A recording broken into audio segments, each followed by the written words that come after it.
안녕하세요. 저는 송원석이라고 하고요. 어, 사는 곳은 워싱턴 DC이고 이제 제가 하는 일은 사실 미국에 있는 한국계 미국 시민권자들 투표 참여 많이 하고 그리고 이제 모범 시민이 되자라는 그런 시민 참여하는 non-profit 단체를 이끌고 있고요.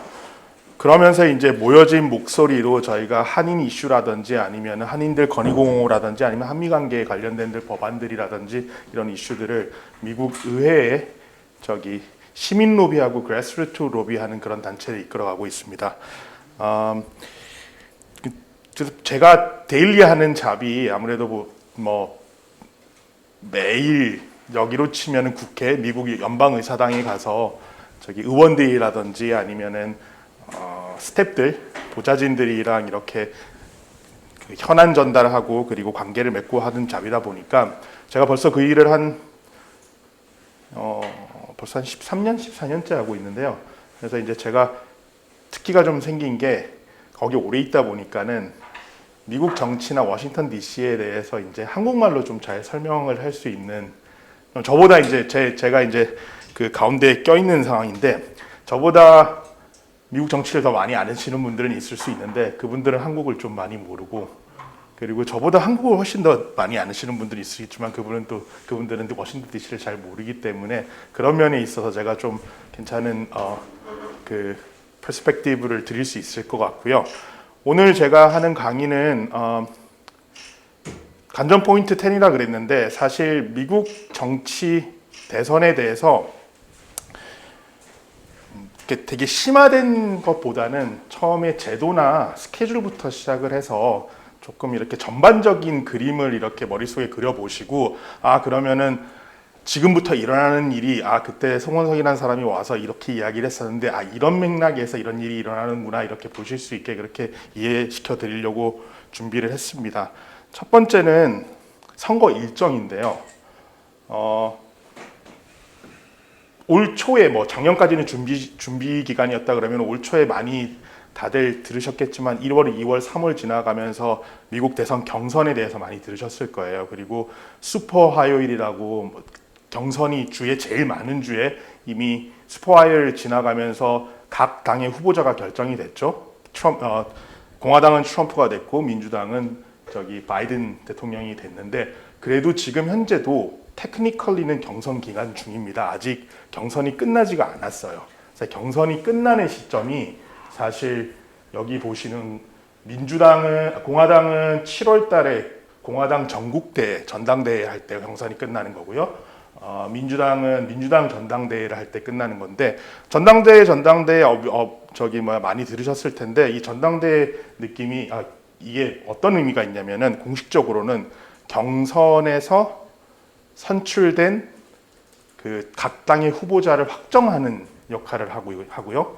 그리고 그 확정된 베이스에서 각 당의 후보자가 수락연설을 하고 출정식을 하는 걸 전당대회라고 보시면 됩니다. 그럼 전당대회가 지나고 나면은 TV 토론회를 하게 될 거고요. TV 토론회를 하고 나면은 그 다음에 본선하고 나면 이제 그 선거인단 투표를 하게 되고 그리고 1월 6일 날 선거 결과가 확정을 하게 되고 2025년 1월 20일 날 대통령 취임을 하게 되는데요. 요건 제가 조금 지나가면서 다시 그 설명을 드릴게요.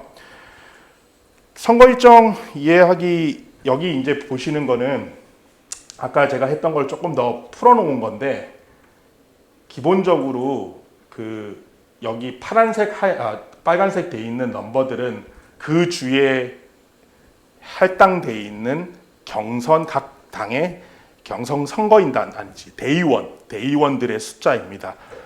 미국 선거는 경선도 그렇고 본선도 그렇고 다 간접 선거입니다. 다 들어보신 적이 있죠. 간접 선거라는 게 우리 여기 선거는 경선을 한다 그러면 선거를 해서 결과가 나오면 바로 끝나는 거지만 아까 제가 조금 전 슬라이드에 각 주별로 민주당은 뉴욕은 민주당의 대의원이 200명, 공화당은 300명 이렇게 적혀 있었는데 이번 올해 경선 그 대의원 숫자는 조금씩 바뀌는데 민주당에는 4,532명의 대의원이 있는 거고요. 공화당에는 2,469명의 대의원이 있는 거예요. 50개 주 이렇게 계속 경선을 해서 그 당에 할당된 대의원을 더 많이 가져가는 후보자가 각 당의 대통령 후보자가 되는 거라서 그 선거 결과를 대의원들 4,000명, 대의원들 2,000명들이 다 모여서 나는 우리 주에서는 누가 당선이 됐습니다. 우리 주에서는 누가 당선이 됐습니다. 그래서 우리 주에서는 대의원은 누가 몇 명을 가져갑니다라는 이야기를 하는 게 아까 말씀드린 각 당의 그 전당대회예요. 그래서 이 전당대회가 경선의 마무리라고 보시면 되고요. 두 번째, 선거제도 이해하기 위해서 본선도 제가 그 간접선거라고 말씀을 드렸잖아요. 이게 본선이 간접선거가 되는 게 그래서 저희가 그런 이야기들을 들을 수 있는 건데 2016년도 대선에 파퓰러 보트, 그러니까는 득표수에서는 힐러리 클린턴이 이겼는데 대통령은 트럼프가 됐어요. 이게 저희 상식에서는 왜지? 이렇게 되잖아요. 이게 본선도 간접 선거이기 때문에. 그런데 여기 지금 제가 주별로 파란색, 빨간색 돼 있는 거 이거 2020년 선거의 결과고요. 그 주에서는 그 파란색은 민주당이 이겼다라는 거고 민주당 후보자가 이겼다라는 거, 빨간색은 공화당 후보자가 이겼다라는 건데, 그리고 넘버는 그 주에 할당돼 있는 선거인단, Electoral College라고 하는 선거인단의 숫자입니다. 혹시 미국 본선, 대통령 선거 미국 본선의 선거인단의 숫자가 몇 명인지 아시는 분 있으십니까? 아십니까? 538명. 제가 올해 이번에 와서 강연 이번에 세 번째인가 네 번째 하고 있는데 처음 맞추셨습니다. 538인데 혹시 그럼 왜 538인지도 아십니까? 538이 미국 하원 의원의 숫자가, 연방 하원 의원의 숫자가 435명입니다. 그리고 상원 의원의 숫자는 한 주에 2명씩 해서 100명이죠. 그러면 535죠. 3은 어디서 왔을까? 여기 이렇게 보면은 워싱턴 DC. DC가 저희가 우리 흔히 말할 때 미국이 50개 주라고 하잖아요. 50개 주를 이야기를 할 때 DC는 그 주에 속하지 않습니다. 특별자치구. 그래서 DC에는 연방 상원 의원이 없고 연방 하원 의원이 있는데 정확하게 하원 의원은 아니고 델리게이션이라고 합니다. 미국이 연방 하원을 구성하는 의원들이 435명 플러스 6 델리게이션인데 그 6 델리게이션이 괌, 푸에르토리코, US 버진 아일랜드, 북마리아나 제도 이런 식으로 해서 거기에 워싱턴 DC 델리게이션 6명도 DC 델리게이션 그 의원도 델리게이션이라고 하는데 투표권이 없고, 그리고 원래는 상원은 없는 건데 그리고 DC가 본토 안에 있지 않습니까?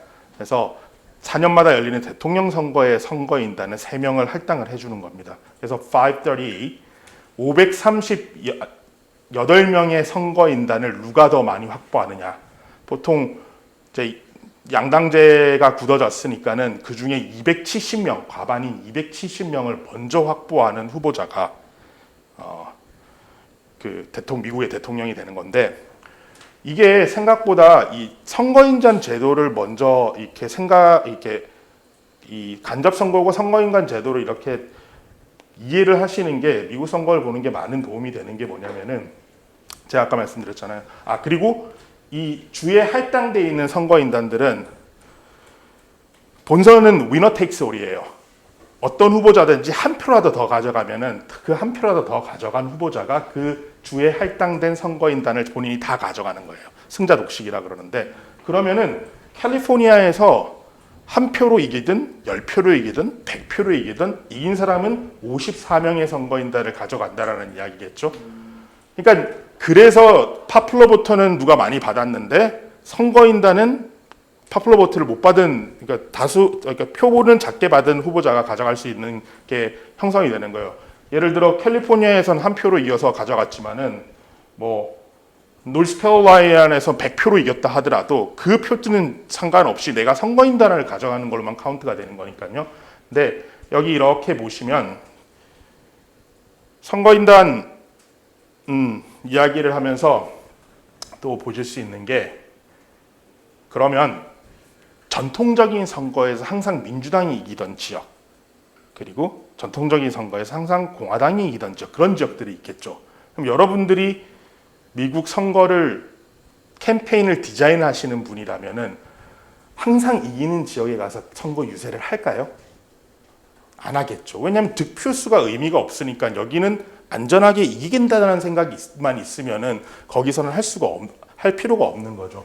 여기 지금 파란색으로 돼 있는 거는 블루월이라고 부르는 데예요. 블루월은 사실상 1992년부터 2020년까지 민주당이 다 가져갔던 그 지역인데, 2016년 선거에 딱 한 번 브릿지가 있었어요. 트럼프 대통령이랑 그 힐러리 국무장관이랑 붙었을 때, 그때 위스콘신, 미시간, 펜실베니아 이 세 군데를 뺏겼거든요. 그리고 선거를 졌어요.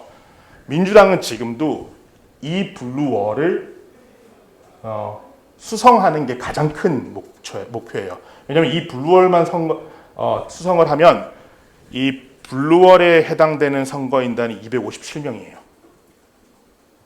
그러면 13명만 더 확보하면 선거를 이기게 되는 거죠. 공화당은 레드시라고 하는데, 반대로 진할수록 더 오랫동안인데, 대부분 지금 여기 나와 있는 주들을 다 합치면은 181석 정도 돼요.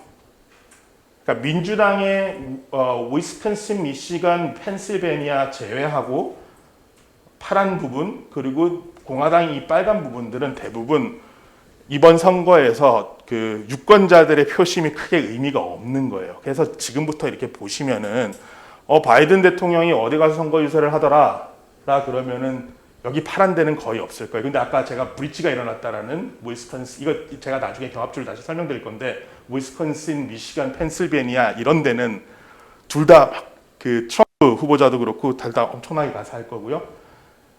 텍사스, 몬태나 이런 데는 그 선거 활동이라든지 공약이라든지 별로 상관없게 진행되는 걸 보시게 될 거예요. 그리고 아까 그 선거인단 제도에서 하나 더 이해를 하시면 좋은 게, 그러면 11월 5일 날 본선이 대통령을 직접 뽑는 선거냐? 아니죠. 그러면 선거인단을 뽑는 선거가 되는 거예요. 그러면 누구 후보자에게 선거인단이 몇 명이 갔냐라는 게 11월 5일 선거로 결정이 되는 거죠. 그러고 나면 선거인단이 다시 투표를 해야 되겠죠. 그러니까 11월 15일 날 선거가 끝났다 그래가지고 미국 선거는 끝난 게 아니에요. 그러면은 그거를 12월 17일 날 선거인단이 투표를 하게 되는 거예요. 그 11월 5일 날 있었던 본선거에 따라서 사실 확정을 하는 투표를 하는 거죠. 투표를 하면은 7개의 증서가 있는데, 그걸 해가지고 기록보관원에도 보내고 이렇게 하는데, 그리고 제일 중요한 게 어디냐면은 이 선거 확인 증명서가 1월 6일 날 미국 의회에서 상원의장인 부통령이거든요. 부통령이 관할하에 이 선거인단 투표한 거를 상원에서 확정을 하게 돼요. certify라고 하는데, 그 certify 하는 거를 막으려고 해서 문제가 되었던 게 2021년 1월 6일 사태라는 거예요. 그래서 내년에도 2025년에도 1월 6일 날 미국 연방 상원에서 이 선거인단을 집계해서 확정하는 certify 하는 과정이 완전히 끝나야지 공식적으로 미국의 대통령이 선출이 되는 거예요. 그래서 지금 미국에서는 어떤 이야기들을 하고 있냐면은, 만약에 또 트럼프 대통령 진영이 근소한 차이로 지거나 그렇게 된다 그러면 1월 6일 같은 사태는 또 일어날 수 있다라고 실제적으로 그렇게 이야기를 하고 있고요. 그래서 선거가 끝났다 하더라도 1월 6일까지 그런 갈등이 있을 수 있다라는 걸 알고 계시면 좋을 것 같고요. 아까 이제 경합주를 설명을 드렸잖아요. 그러면 아까 이제 선거인단이라든지 아까 블루월, 레드시를 보셨으니까 이 경합주가 왜 중요한지, 왜 이게 주별로 땅 따먹기식으로 생각을 해야 되는지라고 생각할 수 있는데, 여기 보시면 약간 틀린 그림 찾기 같은데 이게 2016년도 선거고 이게 직전 선거였던 2020년 선거거든요. 색깔이 바뀐 게 5개 주가 있어요. 이게 아까 보셨던 위스콘신, 미시간, 펜실베니아, 아리조나, 조지아. 2016년에는 클린턴 전 국무장관이 그 5개의 주를 뺏겨서 그리고 트럼프는 반대로 그 5개의 주를 얻어서 대통령이 되었고요. 2020년에는 바이든 대통령이 뺏긴 그 5개의 주를 그대로 다시 갖고 와서 당선이 되었어요. 여기 숫자를 보면 선거인단 확보 숫자를 보면은 조금 다른데 이게 원래 주별로 하면은 306대 232가 돼야 돼요. 2016년도에도. 근데 2016년도에는 선거인단 투표할 때 그 2명의 이탈표들이 있었어요. 몇 명, 총 8명인가의 이탈표가 있었어요. 그렇게 결과대로 투표하지 않은. 사실 그것도 테크니컬리는 가능한 거예요. 선거인단이 자기가 주의 결과에 따라서 투표를 그대로 따라서 안 해도 되긴 하는데, 근데 미국 역사상 제가 알기로는 선거인단이 그렇게 투표를 반대로 하거나 하지 않아가지고 결과가 바뀐 적은 없어요. 근데 그래서 이 5개 주 정합주를 보시는 게 가장 중요하고, 지금 민주당도 그렇고 공화당도 그렇고 미국 선거는 이 5개 주에 속되게 말해서 몰빵하는, 이렇게 모든 리소스와 모든 시간과 전략을 다 넣는 그런 형태가 되고 있습니다. 그리고 그 3개 중에서도 5개 중에서도 3가지의 주를 꼽으라 그러면은 미시간, 위스콘신, 펜실베니아라고 할 수 있는 게, 우리가 미국 대선 하면은 저희는 왜냐면 여기 한국은 선거가 대선, 총선, 지선 다 따로 치르니까 대선만 생각하게 되는데, 미국은 그렇지 않습니다. 매해 11월 달 월요일이 있는 첫 번째 화요일이 본선거 날입니다. 그래서 그 날에 그 주에 그 카운티에 그 뮤니시펄에 지자체에 선거가 있으면 그날 선거를 다 하게 돼요. 요번에 대통령 선거 11월 5일 날 할 때는 대통령 선거만 있는 게 아니라 미국 상원의 33개 주 3분의 1에 해당하는 33개 상원 의석과 435석의 하원 의석, 그리고 주지사는 11개 주의 주지사 선거도 다 같이 있는 거예요. 근데 지금 이 상원 선거도 있다 그랬잖아요. 위스콘신 여기에 2024년 대선에. 그럼 대통령 선거도 그 주에서 토스업이니까, 경합주니까 상원 선거도 당연히 토스업이겠죠. 그리고 이게 투표용지도 그런 거거든요. 이렇게 대통령 선거가 있는 해에는 미국은 선거하러 가면은 내가 근데 주에도 선거가 있고 내가 사는 구에도 선거가 있고 그러면은 투표용지가 진짜 이만해요. 그래서 한 29개, 39개 사람을 한 번에 이렇게 쫙 다 찍어야 되는 거예요. 그죠? 그러면은 같은 당의 사람들이 대통령 후보 조 바이든, 상원 후보 누구, 하원 후보 이렇게 해서 이렇게 쭉 나오겠죠. 그러니까 그러니까 상원이면은 대통령, 하원이면은 상원, 위에 있는 선거가 밑에 있는 선거에, 같은 당 선거에 영향을 되게 많이 미쳐요. 이 세 주에 상원 선거도 있다 보니까는 민주당 입장에서는, 당연히 공화당 입장에서도 같이 세트로 캠페인을 벌릴 수 있으니까는 더 많은. 현재는 상원의원이 어느 당인가요? 이 3개 주 현재는 제가 알기로는, 저도 자세히 봐야 되는데 민주당인 걸로 알고 있어요. 3개 다. 네, 거의. 네, 그래서 민주당 입장에서는 수성해야 되는 게 있고 공화당 입장에서는 뺏어와야 되는 게 있으니까, 그래서 요 3개 주에 포커스가 되는데, 잘 생각해 보시면은 바이든 대통령이 한 2주 전에 US 스틸 본사가 있는 피츠버그에 가서 일괄적으로 15% 중국에 대한 철강 강세를 올리겠다라는 이야기를 해요. 그죠? 피츠버그가 어디 있을까요? 펜실베니아에 있어요. 경선이 막 시작될 때 바이든 대통령이 위스콘신에 가요. 위스콘신에 가서 7조 불짜리 인프라스트럭처 플랜을 갑자기 이야기를 해요. 그게 왜? 주요 경합주니까. 그러니까 경합주와 그 경합주를 이해하시면은 이전에도 그렇고 지금도 그렇고 후보자들이 움직이는 동선을 이해를 하게 되세요. 그리고 후보자들이 이야기하는 폴리시들도 지금 포커스가 되는 게 지금 말씀드린 그 경합주가 여기 플러스 아리조나 뭐 조지아까지 확장이 된다 그러면은 다들 약간 블루 레이버 중산층 이렇게 있는 지역이고 특히 이 세 지역은 흔히 우리가 말하는 러스트벨트 지역이잖아요. 아직도 자동차 이런 것들이 자동차 공업 같은 공장들이 많이 있고 그래서 거기 관련돼서 EV 배터리 관련돼서 아니면은 뭐 저기 뭐야 관세 관련해서 그런 것 이야기들이 많이 나오게 되는 거예요. 그다음 포인트로는 후보자 인물 이해하기.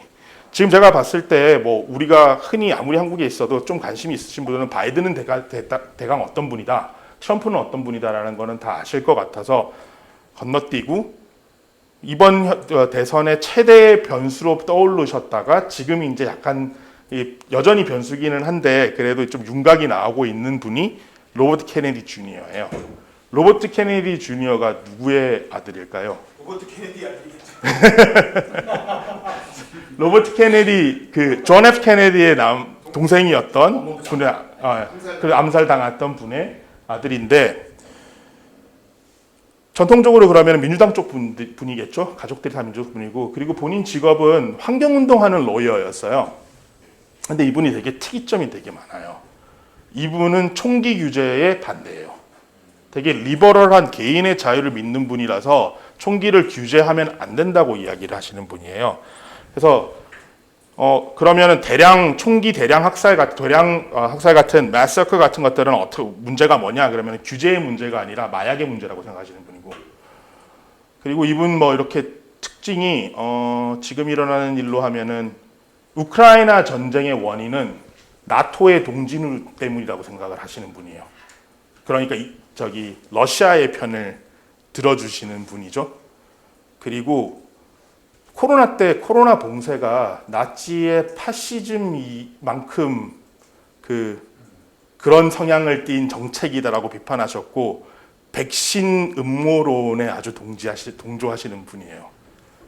그러니까 이분이 집안이 민주당이고 본인이 리버럴하다고 말씀하시는 거 말고는 민주당적인 정책적인 성향을 가지신 거는 사실 하나 그린 뉴딜 정책에는 찬성을 하세요. 왜냐면은 전통적으로 석유 연료 그러니까 석유나 가스에 의존해서 만들어진 빌드된 이코노미 경제 체제를 부인을 하시고 원자력은 너무 위험해서 또 안 된다고 믿는 분이고 그러니까 좀 되게 특이하신 분인데 그래도 민주당 쪽 분이었다 보니까 3자 구도가 될 경우에 바이든의 표를 가져갈 거라고 봤어요. 근데 최근에 한 1, 2주부터 나오는 폴이 서베이가 설문조사 결과가 로버트 케네디 주니어가 들어가면은 오히려 바이든 대통령이 트럼프 대통령보다 더 유리하게 표를 더 많이 가져가는 걸로. 그러니까 표를 더 많이 뺏어가나 보네요. 지금 그런 현상이 일어나고 있어요. 그래서 사실은 트럼프 대통령 측에서도 로버트 케네디 주니어들을 전혀 신경을 안 쓰다가 찾아보시면 최근 며칠 사이에 트럼프도 계속 이제 로버트 케네디를 주니어를 때리는 이야기가 나오고 공화당도 로버트 케네디 주니어를 걱정하기 시작한다라는 이야기들이 미국 이제 그 DC 주요 뉴스에서는 이제 좀 나오기 시작하고 있거든요. 근데 전반적으로 이 정도로 삼지대 후보자가 10%에서 20%에 가까운 폴 결과를 계속 가져오는 경우가 되게 없었는데 전통적으로 그래도 지금 미국 조야의 생각은 그런 후보자였다 하더라도 선거날이 가까워질수록 3후보자의 지지율은 떨어져요. 근데 그 추세로 가지 않을까라는 걸 보는 게 그거는 아까 말씀드린 것처럼 선거인단 제도랑도 관련이 있고 삼지대 후보자가 누구의 당락을 변화할 수는 있겠지만은 이 삼지대 후보자가 대통령이 될 수 있는 가능성은 없어요. 미국의 선거 제도 때문에. 그래서 나중 되면은 유권자들이 이분이 대통령이 될 수 없다고 본다면 그런 현실성에 봤을 때 그럼 현실적으로 대통령이 돼야 된다는 사람, 대통령이 될 것 같은 사람을 이렇게 선택하는 유권자들의 성향들이 있기 때문에 현재로서는 저는 조심스럽게 시간이 지날수록 이분의 존재가 그렇게 의미가 있지는 않다고 하지만은 여름 지날 때까지는 그래도 지금 계속 이렇게 트럼프의 표를 가져가네, 뭐 바이든의 표를 가져가네 이런 문제들 때문에 로버트 케네디 주니어의 앞으로의 활동이라든지 이런 것들을 보는 것도 좀 재밌는 포인트가 될 것 같아요. 하나 재밌는 거는 그래서 민주당에서도 로버트 케네디 주니어에 대한 대책을 세우지 않았겠습니까? 그래서 제가 알기로 거의 대부분의 케네디가 사람들이 조 바이든을 다 인돌스를 했어요. 심지어 로버트 케네디 주니어의 여동생이 캐리 케네디라고 로버트 케네디 파운데이션을 이끌고 있는 분이 있으시거든요. 그분은 최근 유세에 바이든 유세에 나와가지고 우리 케네디가는 바이든을 한다 그렇게 다 이야기를 해서 아마 그런 케네디가 모든 사람들이 너무 공개적으로 이제 바이든을 인돌스를 한 게 이제 로버트 케네디 뒤에 있던 민주당 쪽 표들을 다시 이제 바이든 쪽으로 돌리는 역할을 또 좀 하지 않았을까 그렇게 생각하고 있습니다. 대선의 주요 이슈. 당연히 이제 이슈가 되게 중요하죠. 제가 주요 이슈들을 이렇게 나열을 해놨는데 눈치채셨겠지만은 볼드로 해놓은 것들이 주요 이슈라고 생각하시면 돼요. 나머지 이슈들이 중요하지 않다라는 건 아닌데 이제 저희 입장에서 미국 대선을 볼 때 어보션이 제일 중요해요. 그러면은 조금 안 와닿는 게 있을 수 있거든요. 그래서 그런 것들을 좀 설명시키려고 그러는데 제가 왜 LGBTQ 젠더 아이덴티티 이슈라든지 아니면 사회보장제도 소셜 세큐리티라든지 에듀케이션, 포린 팔러시 이런 것들은 왜 크게 주요 이슈로 다루지 않았냐면은 후보자들 간에 변별력이 없거나 아니면 이미 전선이 형성이 다 돼버린 문제들이에요. LGBTQ도 마찬가지고 소셜 세큐리티 이슈도 우리 지금 생각에 공화당은 보통 소셜 세큐리티를 확장하는 거에 반대를 하는 거고 민주당은 더 한다고 생각하는데 트럼프 보세요. 트럼프가 자기가 되면은 소셜 세큐리티 예산 삭감한다 그래 놓고선 최근에 말 다시 돌렸어요. 삭감하지 않겠다고. 그러니까 이게 약간 이 경제의 문제로 중산층 아니면 중산층보다 못한 일반 시민들이 먹고 사는 문제가 되다 보니까는 이제는 공화당도 의료 비용을 낮게 하고 이런 중산층 이하의 사람들, 보통 사람들이 생활하기에 더 편하게 가버먼트가 만들어주는, 정부가 만들어주는 거에 찬성하게 되는 거예요.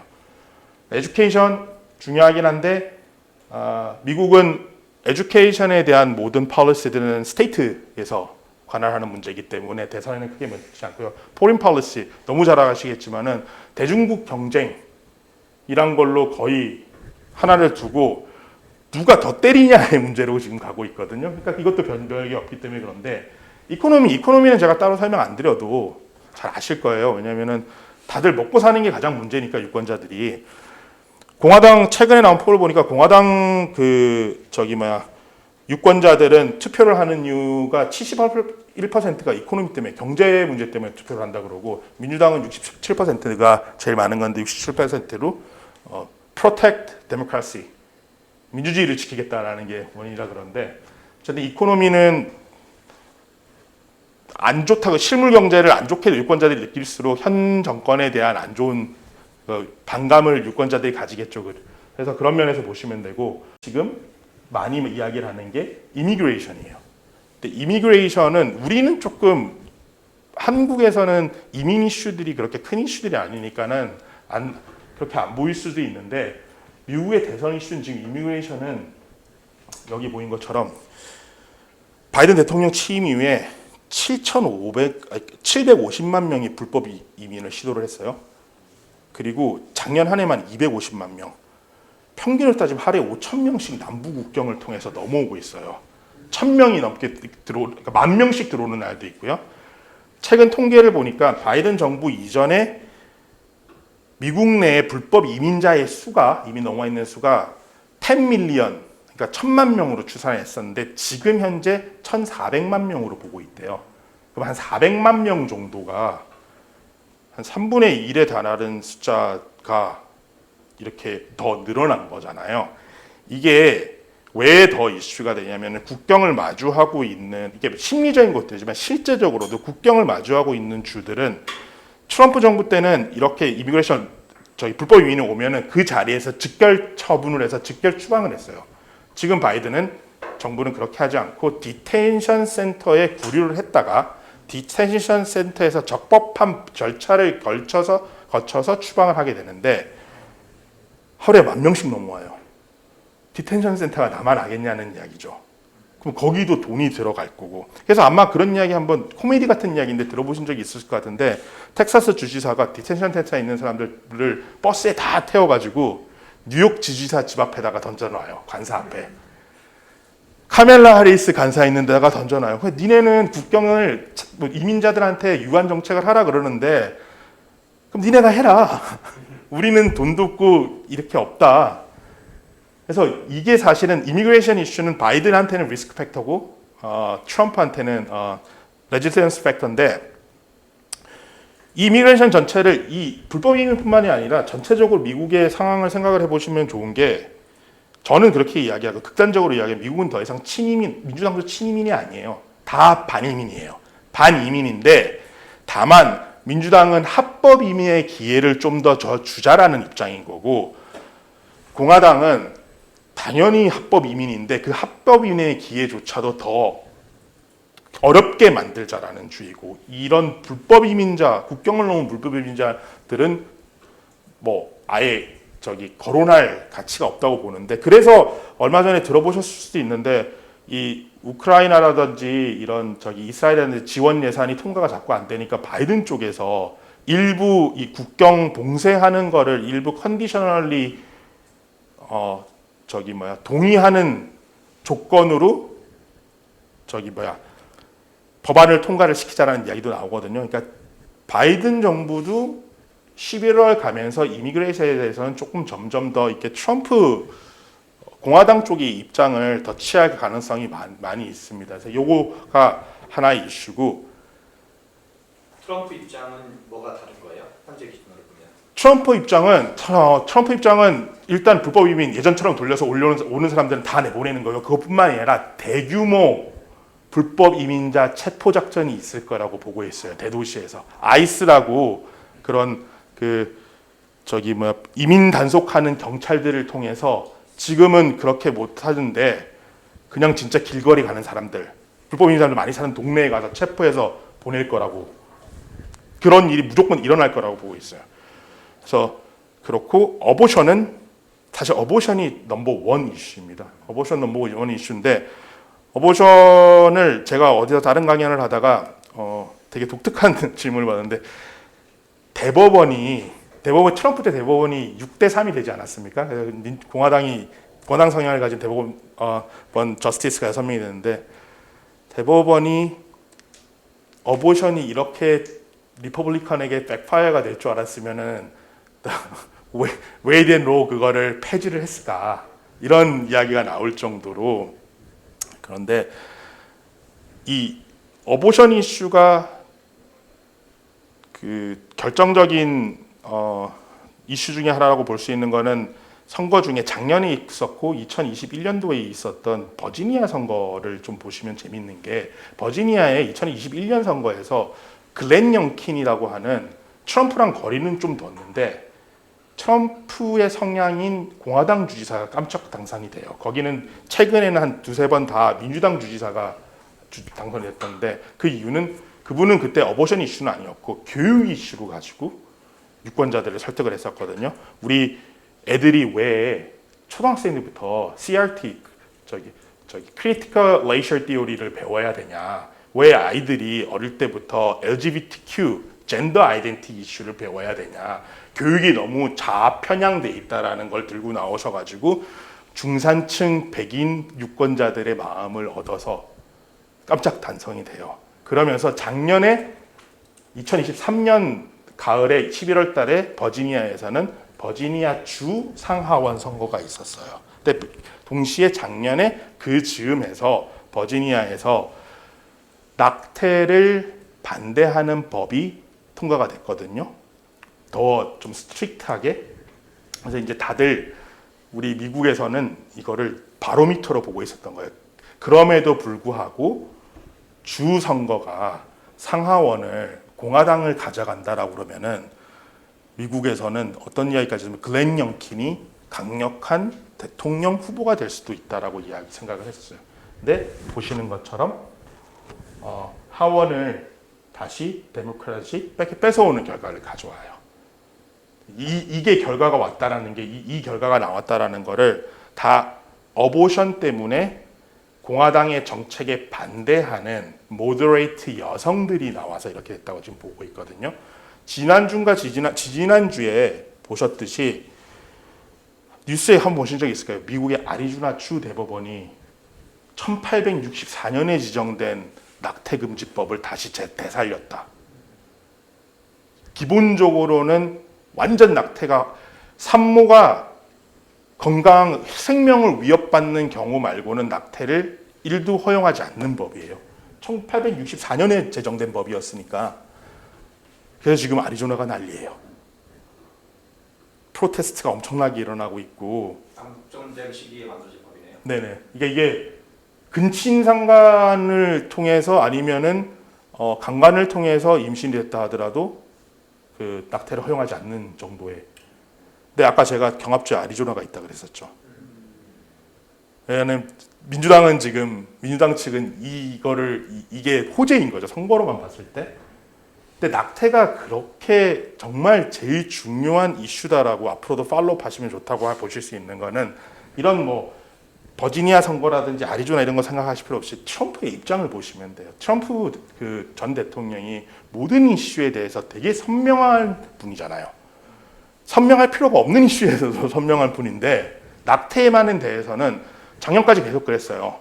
공식적인 입장이 우리는 지성인들이야. 우리 똑똑한 사람들이야. 그래서 내가 당선이 되면은 찬성하는 애들 데려다 놓고 반대하는 애들 데려놓고 둘이 앉혀놓고 우리가 지성적으로 토론하면은 좋은 결론을 낼 거야. 이렇게 피해 다녔었거든요.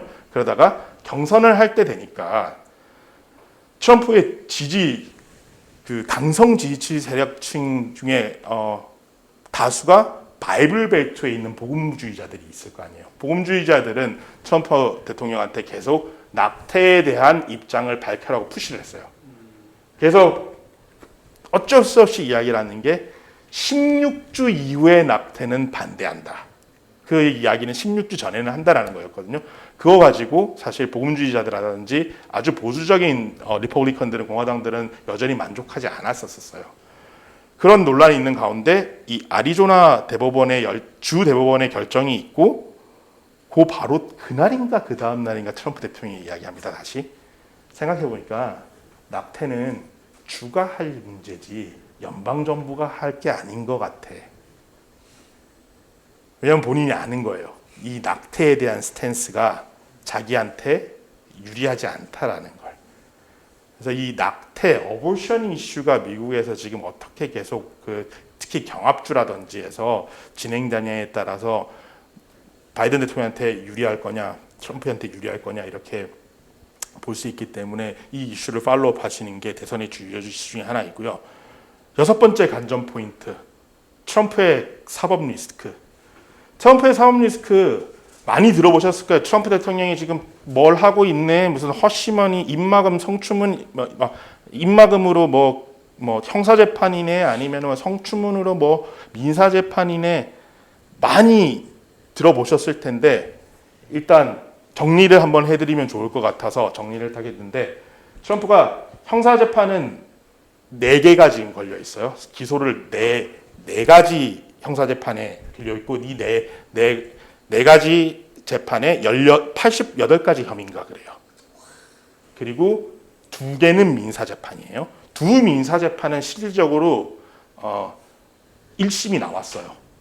결국 트럼프 전 대통령이 패소를 한 건데, 제가 사법 리스크 정리를 하고 난 뒤 이 사법 리스크를 말씀드리는 거는, 이 사법 리스크가 결론은 뭐냐면은 트럼프 캠페인의 캠페인 펀디멘털을 위협하는 요소이기 때문에 그냥 이 사람이 재판을 받고 있다, 유죄라는 게 아니라 캠페인 펀디멘털인데, 그게 무슨 말씀이냐면은 민사재판 이 2개, 1심 패소해서 91만, 그러니까 법원에서는 9,100만 불을 진 캐럴 작가한테 위자료로 지급하라고 판결이 나왔어요.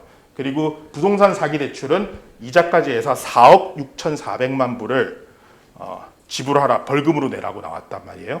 이거를 미국 이 민사재판이 다음 항소로 가기 위해서는 이렇게 벌금이나 위자료가 나온 거를 법원에 공탁을 해야 항소를 할 수가 있어요. 그래서 트럼프 대통령이 지금 현재로는 9,100만 불은 공탁을 한 상태고 4억 6,400만 불 이거 들어보신 적 있을 거예요. 그래서 TV에서 막 나와가지고 트럼프가 사실 뭐 말하라고랑 뭐 이렇게 하면 자산이 얼만데 현실적으로 캐시 4억 6,400만을 낼 수 있네 뭐 없네 뭐 이렇게 이야기를 하다가 판사가 깎아줘서 공탁금을 1억 7,500만 불로 낮춰졌거든요. 둘 다 뭐 9,100만 불은 버지니아에 위치한 보험회사 같은 데서 사업 보험회사에서 대신 공탁을 했고 부동산 대기자치 1억 7,500은 캘리포니아 베이스한 보험회사가 대신 대납을 해준 상황인데 요 두 보험회사에다가 트럼프 전 대통령이 매일 지불하는 이자만 한 5억, 우리 돈으로 한 5억 정도 될 거라고 봐요. 이자만. 그러면 한 달에 150억 정도겠죠.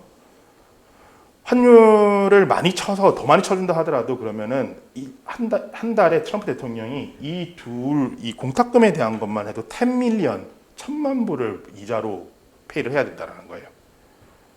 아까 캠페인 펀디멘털 말씀드렸잖아요.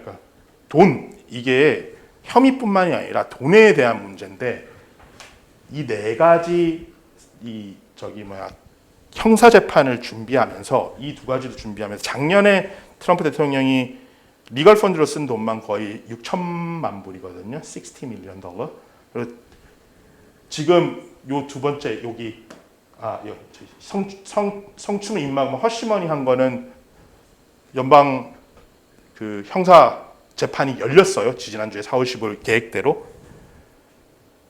지난달에 열리기 전에 지난달에 이런 것들이 온 고양이 너무 많으니까 지난달에 페이한 것만 리걸 펀드 페이한 것만 12 밀리언이라 그러거든요. 저기서 현 상황은 선고 공판인 거죠? 선거가 아니라 오타. 예, 아니 이게 지금 이게 잘못 오타인 겁니다. 이게 선거 날짜랑은 상관이 없고요. 선거 공판인데 그래서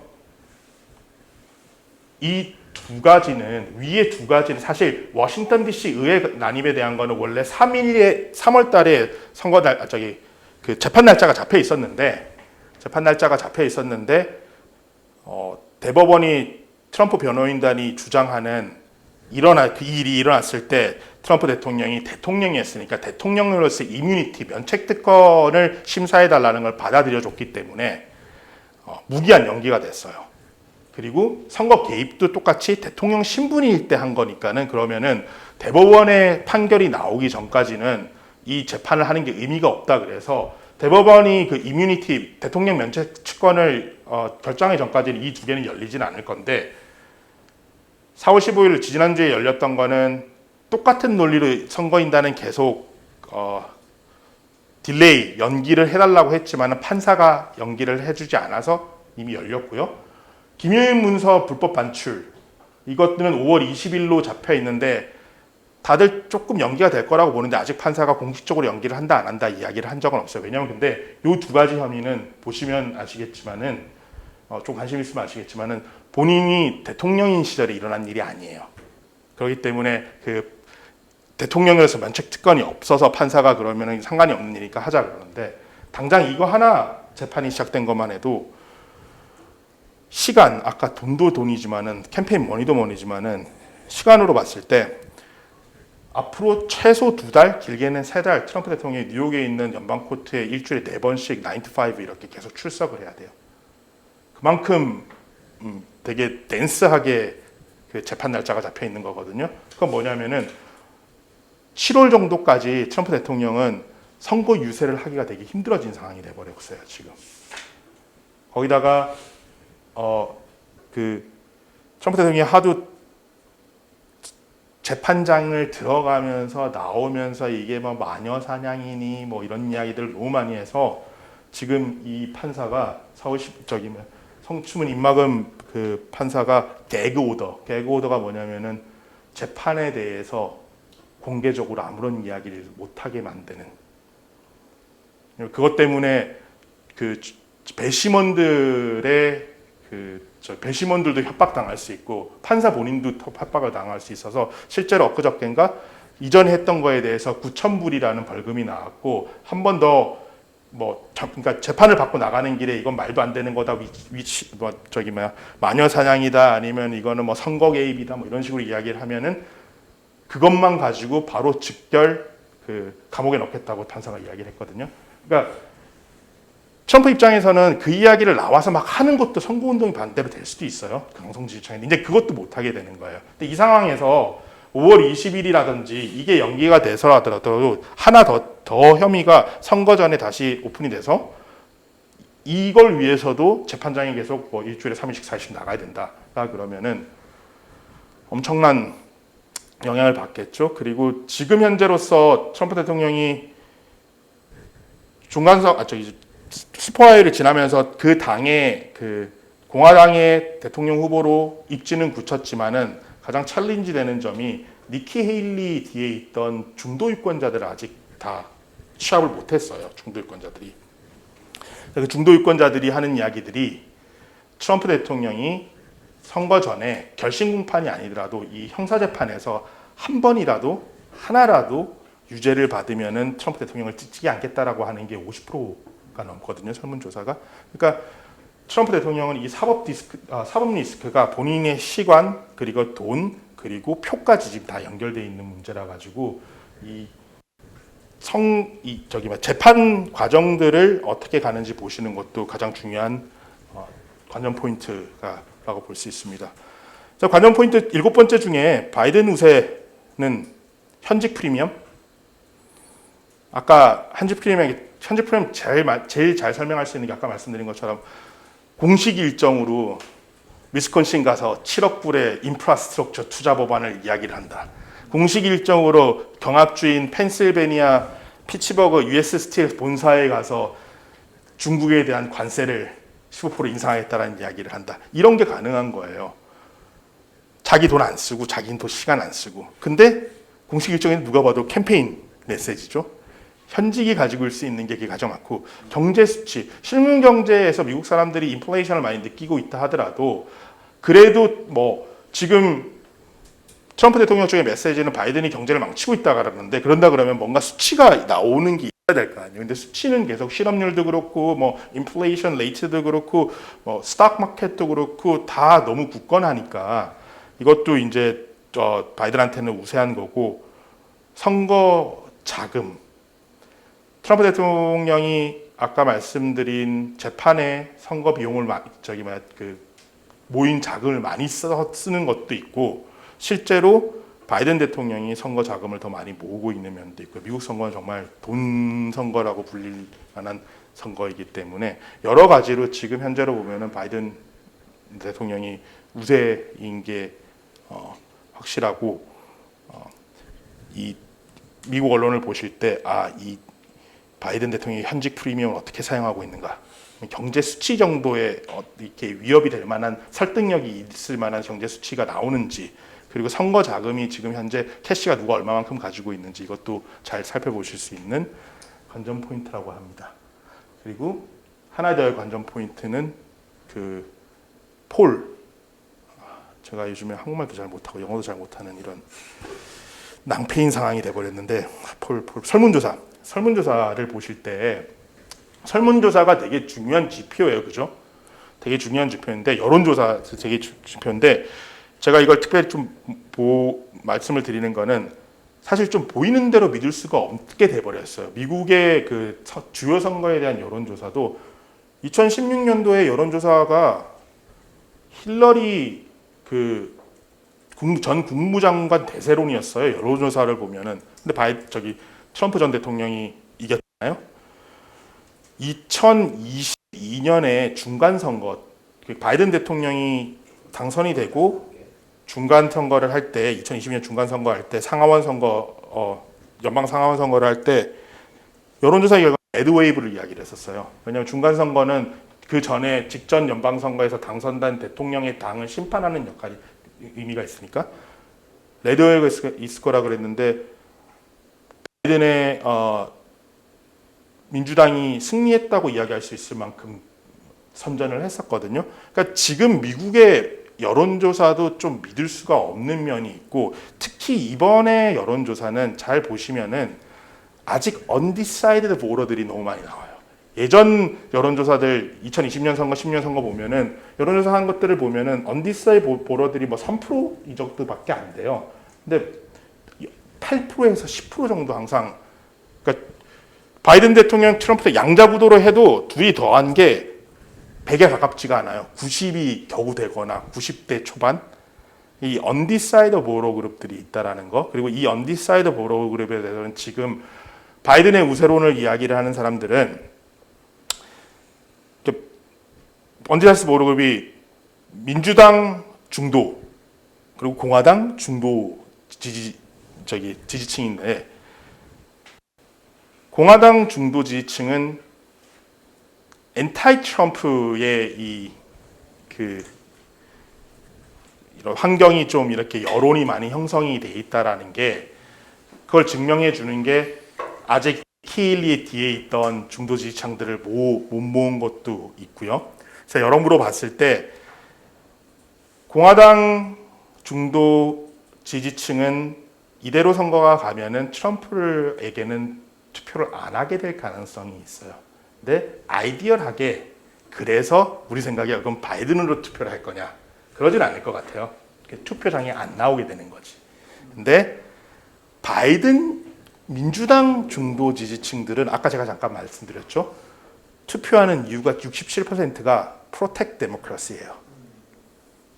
마지막까지 가서 투표를 꼭 해야 되면 바이든이 싫지만 그래도 민주당을 손을 들어줘야 되겠다라는 여론이 있다라는 거예요. 그래서 이 undecided voter를 분석할 때 지금 미국에서는 약간 이런 티오리가 좀 많이 영향을 미치는 거고요. 그리고 제 개인적으로도 저희가 2016년도 트럼프 대통령의 당선에 샤이 트럼프를 많이 이야기를 했었잖아요. 저는 이번 선거에는 오히려 샤이 바이든이 좀 있다고 생각을 해요. 그러니까 미국도 지금 역대급 비호감 선거라 그러거든요. 역대급 비호감 선거인데 이제 가만히 보시면은 트럼프 대통령은 그래도 트럼프 지지층이 그대로지 않아요. 그대로예요. 강성 지지층은 오히려 더 강해진 것 같기도 해요. 근데 2016년 선거랑 20년 선거랑 지금 이렇게 보시면은 지금은 2020년 선거 때까지만 엔타이 트럼프가 그렇게 강하지 않았었어요. 근데 지금은 엔타이 트럼프 그룹이 있어요. 어떤 그룹까지 있냐면은 2016년과 2020년에 트럼프한테 투표를 했지만 나는 그걸 후회한다라는 거를 비디오로 촬영해서 유튜브 같은 데 올리는 거예요. 틱톡이나. 그 단체가 있어요. 그 단체가 24 밀리언을 모금을 해서 그 캠페인을 하고 있어요. 주요 원인이 뭔가요? 그 사람들 밝히는. 그러니까 이슈 베이스, 그러니까 트럼프가 말하는 이슈는 동의를 아직 할 수 있겠지만은 보수적인 이슈들은, 근데 1월 6일 의회 난임이라든지 여러 가지 상식적이지 않은 미국 의회를 조금 보신다 그러면은 뭐 마조리 테일러 그린이라든지 아니면 조지 산토스라든지 정말 이렇게 용납할 수 없을 것 같은 기대에 너무 못 미치는 정치를 하는 사람들이 거기 있으니까 선거 결과가 나왔는데 선거 결과를 물리적으로 뒤집히려고 하는 시도, 그런 비상식적인 거에 시켄타일단 그런 엔타이 그룹들이 생긴 거고, 반대로 바이든 대통령을 지지하지 않는 사람들은 그런 게 아니에요. 그냥 이 양반이 늙고 힘이 없는 것 같으니까 젊은 세대한테 해야 된다라는 거지. 그렇다고 해서 이 사람을 범죄자로 생각을 한다거나 이 사람이 민주주의를 믿지 않고 민주주의를 파괴한다고 믿지는 않으니까, 그런 면에서 봤을 때 엔타이 트럼프는 많이 생겼기 때문에 오히려 트럼프 내에서 강성 지지층이라든지 지지층이 아닌 사람들이 이렇게 자기 표현을 할 수 있는 분위기가 됐지만, 반대적으로 민주당은 바이든이 마음에 안 드는데, 근데 그렇다고 내가 바이든을 지지한다고 이야기하긴 좀 그래. 근데 투표가 되면은 그래도 찍어줘야 되지 않을까, 이 논리인 거예요. 그래서 이 이런 유권자들의 성향들이 꽤 많이 있다라는 걸 보시고 여론조사를 보시거나 이렇게 팔로우업을 하시면은 그러면 또 재미있게 보실 수 있을 것 같습니다. 그 사람들은 여론조사에서 바이든을 지지한다고는 하진 않지만 민주당을 지지한다고는 포착될 가능성이 상당히 있겠네요. 상당히 있죠. 상당히 있습니다. 실제로 그런 여론조사들도 꽤 있는 걸로 알고 있고요. 그리고 아홉 번째로는 트럼프 당선 시 전망이라고 적어놓긴 했는데 이건 뭐 이제 관전 포인트보다 사실 전망에 가까운 건데 트럼프 대통령이 이것만 가지고 한 두세 시간 이야기를 할 수는 있는데 간단히 말씀을 드리면은 첫 번째 프로젝트 2025라는 거는 헤리티지 재단에 있는 분들이 주가 돼서 레이건 대통령 때 본인들이 레이건 대통령이 당선되고 난 뒤에 첫 100일에 폴리시를 어떻게 해야 되냐는 정책 제안서를 만든 게 있어요. 그게 뭐 대규모의 감세 혜택 그리고 군비 투자 확장 이런 식이었는데 자기네들이 주장하는 거로는 자기네들 정책 제안의 한 60%를 레이건이 실제로 했고 그거에 성공했다고 이야기를 하고 그런 면에서 프로젝트 2025라는 걸 만들어냈는데 한 800페이지에 달하는 정책 제안서고 공식적인 거는 프로젝트 2025 헤리티지 재단 쪽에서 이거를 트럼프의 진영에 공식적으로 드렸고 트럼프는 공식적으로 받지 않았어요. 근데 차용할 가능성은 있어요.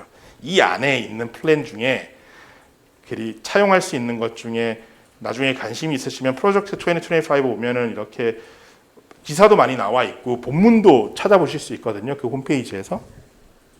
제일 가능성이 있는 거는 행정명령을 통해서 주요 부서를 장악하려고 하는 시도가 있을 거라는 것.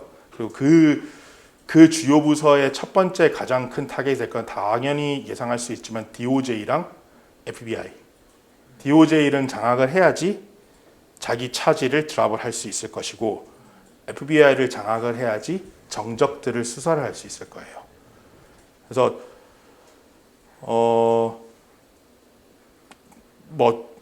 말하는 행정명령에 있는 게 스케줄 F라고 이미 말기에 본인이 하려고 했었는데 자기 일기 말기 하려고 했다는 게 미국이 대통령이 임명할 수 있는 공직이 4,000자리가 좀 넘어요. 그중에 한 1,000자리 정도가 상원 인준이 필요하고 그걸 한 2만 개, 2만 5천 개까지로 확장하려고 하는 시도가 있었어요. 대통령 말기에 그걸 다시 부활할 가능성이 많아요. 그래야지 본인이 필요한 사람들을 넣을 수 있으니까. 왜냐하면 지금 트럼프 대통령 측근들이 행정부서에 들어가서 상원 인준 60표를 받아야 되거든요. 상원 인준을 받아가지고 장관이 될 수 있는 확률들이 거의 없어요. 그 측근들은 다들 좀 흠이 있기 때문에 60표를 받아낼 상원을 지금 현재 공화당이 가져갈 거라고 다시 보는데 그렇다 하더라도 마진이 많지 않기 때문에 그렇다 그러면은 행정명령을 통해서 그런 스케줄 F라는 행정명령을 통해서 자기 사람들을 공직에 일단 임명직으로 많이 넣어놓고 또 그럼 또 예전에 통과된 법 중에 무슨 베이컨트 액트라 그래가지고 미국 우리로 치면 1급 이상 GS15인데 1급 이상 공무원의 자리에 45일 이상 있었으면 그 사람을 대통령의 권한으로 액팅 세크리터를 만들 수 있어요. 이제 그런 식을 통해서 주요 부서를 장악하려고 할 가능성이 되게 많아 보이고 그렇다 그러면 거의 트럼프의 측근들만 생길 거기 때문에 첫 100일은 그런 활동들을 한다고 다 지나가지 않을까 생각을 해요. 그건 FBI 장악을 하는 순간 자기의 정적이었던 바이든 대통령의 가족들을 쫓기 시작하겠죠. 근데 그렇게 쫓으면은 이제 하던 이야기로는 그래서 바이든 대통령의 가족들이 유죄를 받을 가능성은 별로 없어요. 근데 왜 하느냐? 아까 말씀드렸죠. 막대한 변호사 리갈피. 그걸 지불하게 만드는 것만으로 충분한 복수가 될 수 있겠다. 그리고 이제 다른 면을 봤을 때는 그러면은 트럼프 대통령이 되면은 지금 말하는 한국 쪽에서 봤을 때는 IRA, 칩스 액트 이건 어떡하죠? 이런 이야기들 많이 있잖아요. IRA 법이나 칩스 액트는 건드릴 가능성이 거의 별로 없을 거예요. 왜냐하면 칩스 액트는 이미 상당히 바이파리즌 빌로 통과가 된 거기 때문에 원래 Chinese Compete Act라 그래가지고 대중국 경쟁 액트라 그래서 했는데 그 빌이 Must Pass 빌이었다가 보니까 민주당 쪽에서 자기네들이 하원 다수당이고 상원 다수당이니까는 리버럴한 것들을 너무 많이 넣어놨었어요. 자기 뭐 이렇게 사실 차이니즈 컴피트 액트인데 노동 이슈도 넣어놓고 그래서 이게 딜이 나중에 안 되니까 다 엎어버리고 반도체만 가지고 하자 그래가지고 상하원 민주공화가 다 합심해가지고 통과시킨 법이거든요. 그렇기 때문에 다시 트럼프 대통령이 이걸 리비짓해서 뒤엎는다라는 건 벌어지지 않을 거고 그런 건 있을 수 있죠. 우리가 칩스 액트 통과를 시키고 난 뒤에 한 몇 개월 동안 기다렸던 게 상무부가 세부 규례들을 이게 지침 사항들을 어떻게 할 것인지 어떤 조항으로 돈을 어떻게 지불할 최근에 뭐 삼성한테 뭐 9조 달러가 간다 뭐 이것도 이제 최근에 정해지는 것들이잖아요. 그거는 상무부 장관 권한으로 상무부가 할 수가 있으니까 그런 규정들이 바뀔 수는 있어도 칩스 액트가 뒤집힐 기는 없고 IRA도 똑같이 제가 다음에 이제 여기 말씀드릴 건데 아까 잠깐 말씀드렸지만 미국 선거 대통령 선거만 있는 게 아니에요. 연방 선거, 상하원 선거, 뭐 주지사 선거 있는데 그냥 연방 상하원만 지나간다 하더라도 그러면 지금 현재 저희가 미국에서 다들 여신차례에서 이야기하는 게 상원은 공화당이 기적이 일어나지 않는 한은 가져간다고 봐요. 다시 민주당이 상원의 메조리티는 뺏긴다고 보고 하원은 똑같이 기적이 일어나지 않는 한은 민주당이 가져간다고 봐요. 그러면은 IRA가 행정명령이 아니죠. IRA는 칩스 액트도 그렇고 상하원에 통과돼서 대통령이 서명한 미국의 법이에요. 그 법을 바꾸려면은 다시 법을 통과시켜야 되는 거예요. 근데 하원은 지금 누가 장악을 다시 하죠? 민주당. 그럼 하원 민주당이 IRA를 자기네들의 레가시인 IRA를 다 뒤집으려고 하는 시도를 받아줄까요? 받아주지 않겠죠. 그러니까 재밌는 이야기인데 그 민주당 쪽 로비하는 친구들한테 DC에서 잘 나가는 로비스트들한테 야 그래도 혹시 모르잖아 트럼프가 대통령 되면은 니네 어떡할 거야. 그러니까 너네 그거는 하나만 생각하는 사람들이라고 이미 저런 IRA가 중요한 기업들은 이익단체들은 그때를 대비해서 하원이 다수당이 돼서 그걸 다루는 커머스 커미티라든지 아니면 포린 어페어 커미티라든지 체어맨이 될 사람들이랑 이미 일을 시작하고 있다고. 더 부스트할 수는 없겠지만은 트럼프가 이끄는 공화당이 IRA를 뒤집으려고 하는 시도를 막을 수 있는 사람이 그 상임위 의장이잖아요. 미국은 상임위가 다수당이 다 가져가요. 상임위 의장을 다수당이 다 가져가요. 그것도 위너 테이크스 올이라서. 그리고 상임위 의장이라든지 소위원회 의장, 스피커의 권한이 절대적이에요. 어느 정도 걸쳐지냐면은 소위원회에서 어떤 법안을 통과시켰을 거 아니에요. 그러면은 풀 커미티 전체 상임위에서 그 법안을 다뤄야 되잖아요. 근데 상임위원장이 하기 싫으면 안 해도 돼요. 전체 상임위에서 법안 하나를 통과를 시켰을 거 아니에요. 그럼 그 다음에 플로어죠. 플로어에서 그걸 투표를 할 거냐 안 할 거냐 스피커가 정하는 거예요. 스피커가 그걸 플로어에 올리지 않아도 돼요, 법적으로. 그러니까 이 스플릿이 어떻게 되는지, 상하원이 어떻게 되는지를 지켜보시는 것도 되게 중요한데, 돌아가서 IRA가 다 뒤집히지는 않을 거예요. 그래도 IRA는 트럼프는 리비짓을 하려고 되게 많이 노력할 거예요. 왜냐면 거기에 이제 EV 배터리 법이라든지 뭐 이런 것들은 이제 그 자기네들 본인의 지층이 원하는 거랑 다른 것들이 많이 있기 때문에 그럼 어떤 식으로 할 것이냐?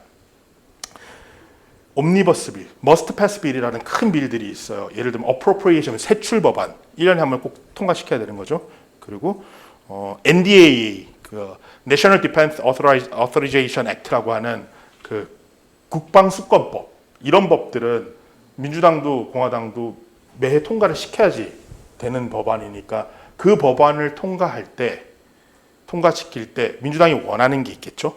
공화당이 원하는 게 있고 그걸 카드로 좀 쓸 수 있는 게 있을까. 대신 이게 민주당이 원하는 거 이걸 좀 해줄 테니까 IRA 이걸 좀 건드려 줄래? 라는 쪼개서 조금 조항으로 그 네고시에이션 할 수 있는 안에서 그렇게 보실 수 있는 가능성은 좀 있을 것 같아요. 그리고 돌아가서 대통령 선거만 있는 게 아니다 하면서 저희가 사실 여기 미국에 있는 에이시안들이라든지 저처럼 유권자 운동을 하는 단체들이 지금 가장 익사이팅한 인물이 한 번쯤은 들어보셨겠지만은 앤디 킴이라는 분입니다. 저 개인적으로도 되게 가깝고 캠페인에도 많이 연관이 돼 있는데 한국계 상원의원이 될 것 같아요. 근데 그런 우리가 최초의 한국계 상원의원을 많이 나왔어라는 의미보다 더 이분이 해왔던 정치적인 발자국, 캠페인을 이끌어왔던 것들을 보면은 정말 존경할 만하고 정말 의미가 있어요. 그래스루트의 힘으로 된 분이거든요. 처음에 하원의원에 당선이 될 때도 70년이 넘게 동안 민주당이 하원의원이 되지 않았던 공화당 지역구에서 혼자서 계란으로 바위치기해서 당선이 됐어요. 재선할 때가 2020년인데 2020년에 이분의 하원 지역구에 트럼프가 5포인트로 이겼어요. 자기 지역구 저기로 따지면은 본인은 재선이 됐어요. 그러면은 아까 말씀드렸잖아요. 투표 용지에 오케이 이제 대통령 트럼프 상원 누구 찍고 하원은 앤디 찍어야지 이렇게 하게 만들었다는 사람이에요. 그리고 요번에 다시 이 상원을 출마할 때도 사실 상원을 출마할 때 지안파라고 불리는 저희가 이제 보통 지안파라고 불렸던 로버트 메난데즈라고 상원 외교위원장 그분도 저희랑 가까우신 분인데 그분이 커럽션으로 인다이트 기소를 당하면서 앤디가 치고 나온 거거든요. 근데 나왔을 때 민주당 지금 뉴저지 주지사의 와이프인 태미 머피, 필 머피의 와이프인 태미 머피 주지사 영부인이 자리로 나왔고 뉴저지 민주당 파리는 파리 머신, 파리 라인 정치라고 해가지고 그렇게 메인스트림에 있는 정치인들이 되게 유리한 걸 가지고 있어요. 당연히 현직 주지사의 와이프가 나왔으니까 원래 앤디랑 태미 머피랑 둘이 경선을 붙는 거였거든요. 나왔으니까는 주에 있는 카운티 단위, 구라든지 아니면 지역 단위의 당 위원장들이 누굴 인도스를 하겠어요? 당연히 태미 머피를 인도스를 하겠죠. 그러면은 경선을 할 때 어떤 게 생기냐면은 뉴저지만 그런데 그래서 파리 라인 정치라 그랬는데 그렇게 지역 당위원장들의 서포트를 받은 후보자는 이렇게 경선 용지에 이렇게 일렬로 보기 좋게 아주 좋은 자리에 이름이 나와 있어요. 근데 그렇게 인도스를 못 받는다. 그러면 이름이 어떤 구에 가면은 여기 와 있고 어떤 구에 가면 여기 와 있고 이렇다고요. 근데 앤디가 그냥 캠페인만 한 게 아니라 이게 지금 100년이 넘은 파리라인 정치인데 이게 불합리하다 그래서 뉴저지 주에 재판을 열어서 이 재판에도 이겼습니다. 최근에. 그래서 100년이 넘은 파리라인 프라이머리 제도를 뉴저지가 이제 없애기로 했어요. 그래서 그냥 에이시안 아메리칸이 코리안 아메리칸 최초의 상원의원 이런 느낌이 아니라 그래스루트를 움직일 수 있는 그런 지금 젊은 층이라든지 지금 미국의 트렌드를 좀 방연할 수 있는 기성진 정치인이 아니고 정말 유권자들이 원하는 정치인으로서 성장하고 있다는 거에서 앤디 킴 상원의원이 당선되는 것과 그리고 동시에 이분이 앞으로 의정 생활을 같이 가신 분이 우리 잘 아는 피트 부티저지 2020년도에 부티지지 여기서 부티지지인데 둘이 동기예요. 지금 앤디 킴 상원 캠페인 매니저가 부티지지 2020년 대선 캠페인 매니저 하던 친구하고 있거든요. 그렇게 가까운데 둘 다 갔다 와서 앤디는 커리어 디플로마시였어요.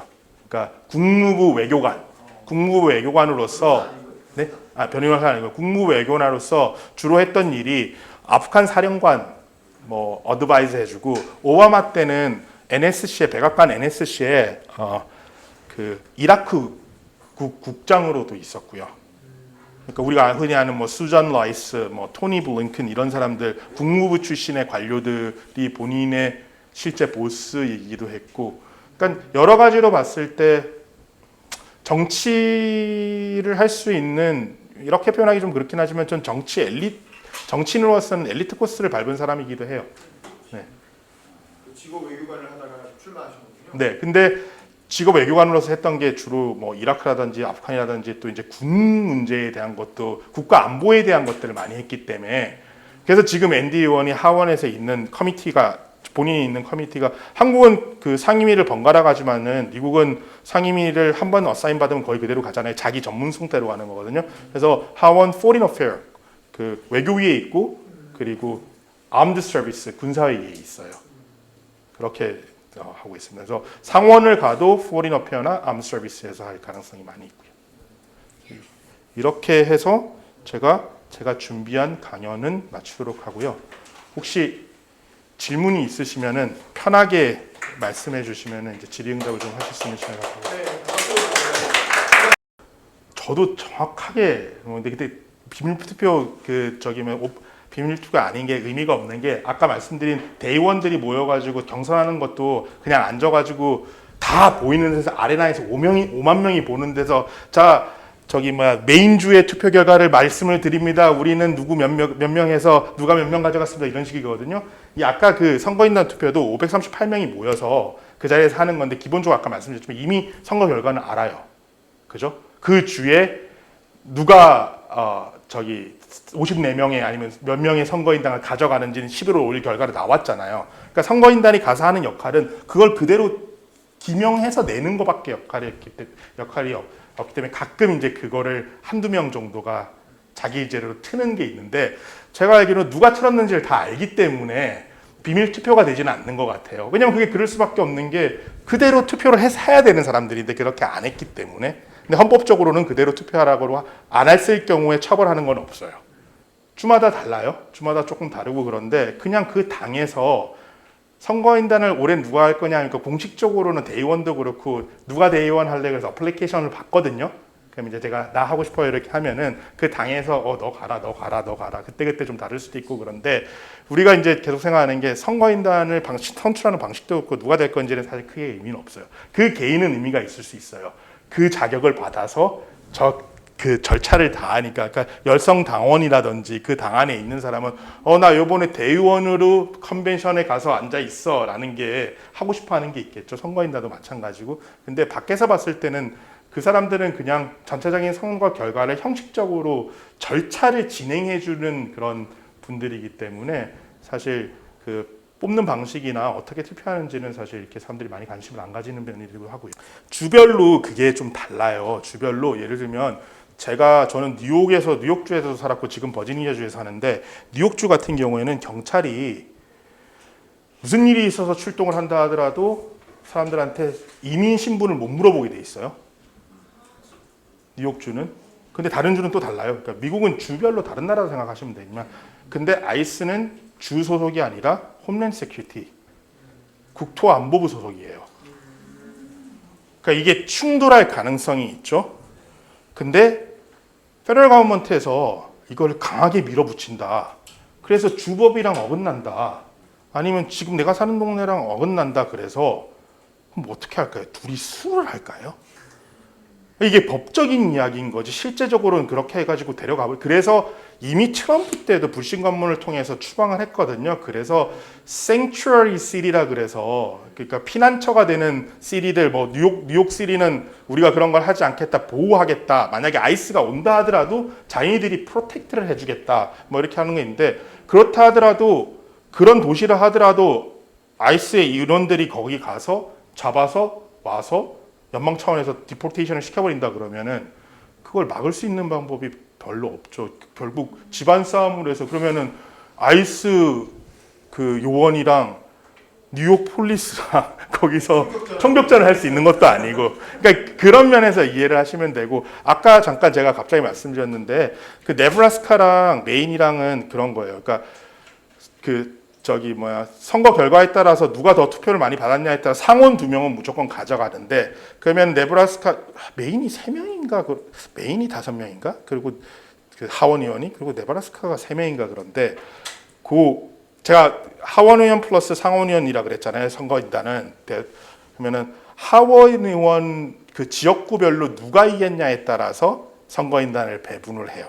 그 두 주는. 그러니까 두 개는 둘 상원 자리는 득표를 많이 한 당을 가져가는데 나머지 하원 자리는 오케이 1, 2, 3지역구가 있는데 1, 2지역구는 공화당이 가져갔고 3지역구는 민주당이 가져갔다 그러면은 거기는 선거인단 중에 두 개는 하원에 돼 있는 선거인단 중에 두 개는 공화당한테 가고 하나는 민주당한테 가고 하는 그렇게 생각하시면 되는데 근데 둘 다 그 하원 의원 수가 너무 작기 때문에 둘 다 해서 그렇게 반대로 나온다 해도 뭐 둘이 다 합쳐도 한두 표밖에 안 될 거거든요. 그래서 그렇게 유의미하진 않아요. 그래서 이제 다들 그냥 승자 독식으로 그냥 이야기하고 넘어가는 경향이 있고요.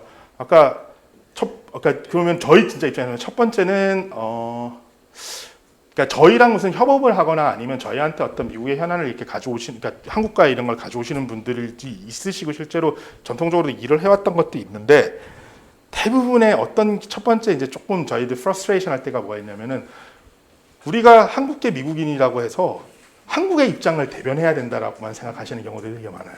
근데 거듭 말씀드리지만 우리는 한국계 미국인이에요. 그러면은 모국인 한국과 자국인 미국이잖아요. 근데 내가 한국의 입장을 반영하면은 저는 그러니까 저는 미국의 입장에서 봤을 때는 스파인 거예요. 간첩이 되는 거죠. 그러니까 그런 입장을 첫 번째는 생각해 주는 거 좋고 두번째는 여기서 미국도 뭐 당이 나눠지지만 여기도 당에 따라서 나눠져 있잖아요. 근데 여기서 제가 이걸 이렇게 줌으로도 나가는데 이런 이야기를 좀 드려도 될지 모르겠지만 제가 일하면서 제일 좀 곤란하고 막 그럴 때가 예전에 한번 그 송영길 당대표가 민주당의 당대표고 이준석 당대표가 여기 국민의힘의 당대표일 때 같은 주에 두 분이 미국을 방문한 적이 있어요. 월화수를 민주당이 방문을 하고 목금을 국민의힘이 방문을 해서 의회 관계자들을 만나요. 만나는 사람들이 그 나물에 그 밥이겠죠. 미국도 한미 관계를 하거나 뭐 이런 이슈가 있는 게 그러면 정말 재밌는 일이 벌어지는 게 진짜 친한 의원실에 저랑 친한 스태프들은 나중에 와가지고 저를 좀 놀려요. 야 재밌더라. 그래서 왜? 그러니까 나 어제는 저기 민주당에서 온 사람 만났고 이틀 있다가 한국 국민의힘에서 온 사람 만났는데 똑같은 이슈를 가지고 둘이 전혀 다른 이야기를 하는데 어떻게 해야 되지? 그러는 거예요. 그래서 우리를 대할 때도 그렇지만은 저는 항상 말씀드리는 게 제게 미국에 있으면서 그래서 저는 한국에서 태어나서 한국말을 할 줄 알고 한국이랑은 저희가 US 코리아 릴레이션스를 하는 이유는 제가 미국계 시민이라 그래서 한국이랑 미국이랑 무슨 일이 벌어진다라 그러면은 미국 사람들이 저를 100% 미국 사람을 생각하지 않아요. 우리 미국계 한국 시민은 모국인 우리 한국과 자국인 미국과의 관계가 안 좋으면은 절대 거기서 편하게 살 수가 없어요. 다들 기억해 보시겠지만은 펄하버 일본이 어택했을 때 대통령 행정명령으로 한 10만 명이 넘는 재패니즈 아메리칸들 인터먼트 캠프라고 해서 수용소에 다 넣어버렸잖아요. 한 2년 동안. 그 중에 3분의 2가 2세, 3세 재패니즈 아메리칸들이었어요. 9/11 터지고 난데 줄리아리 시장이 뉴욕에 있는 무슬림들 이유 없이 다 조사하고 추방하고 갖다 넣었어요. 트럼프 오고 났는데 무슬림 밴이라 그래서 6개국에 있는 사람들은 영주권이 있고 뭐가 있든지 간에 출입국이 자유롭지 갔다가 못 들어오는 경우도 생기고 그랬잖아요. 그게 진짜 합헌이 되기도 하고.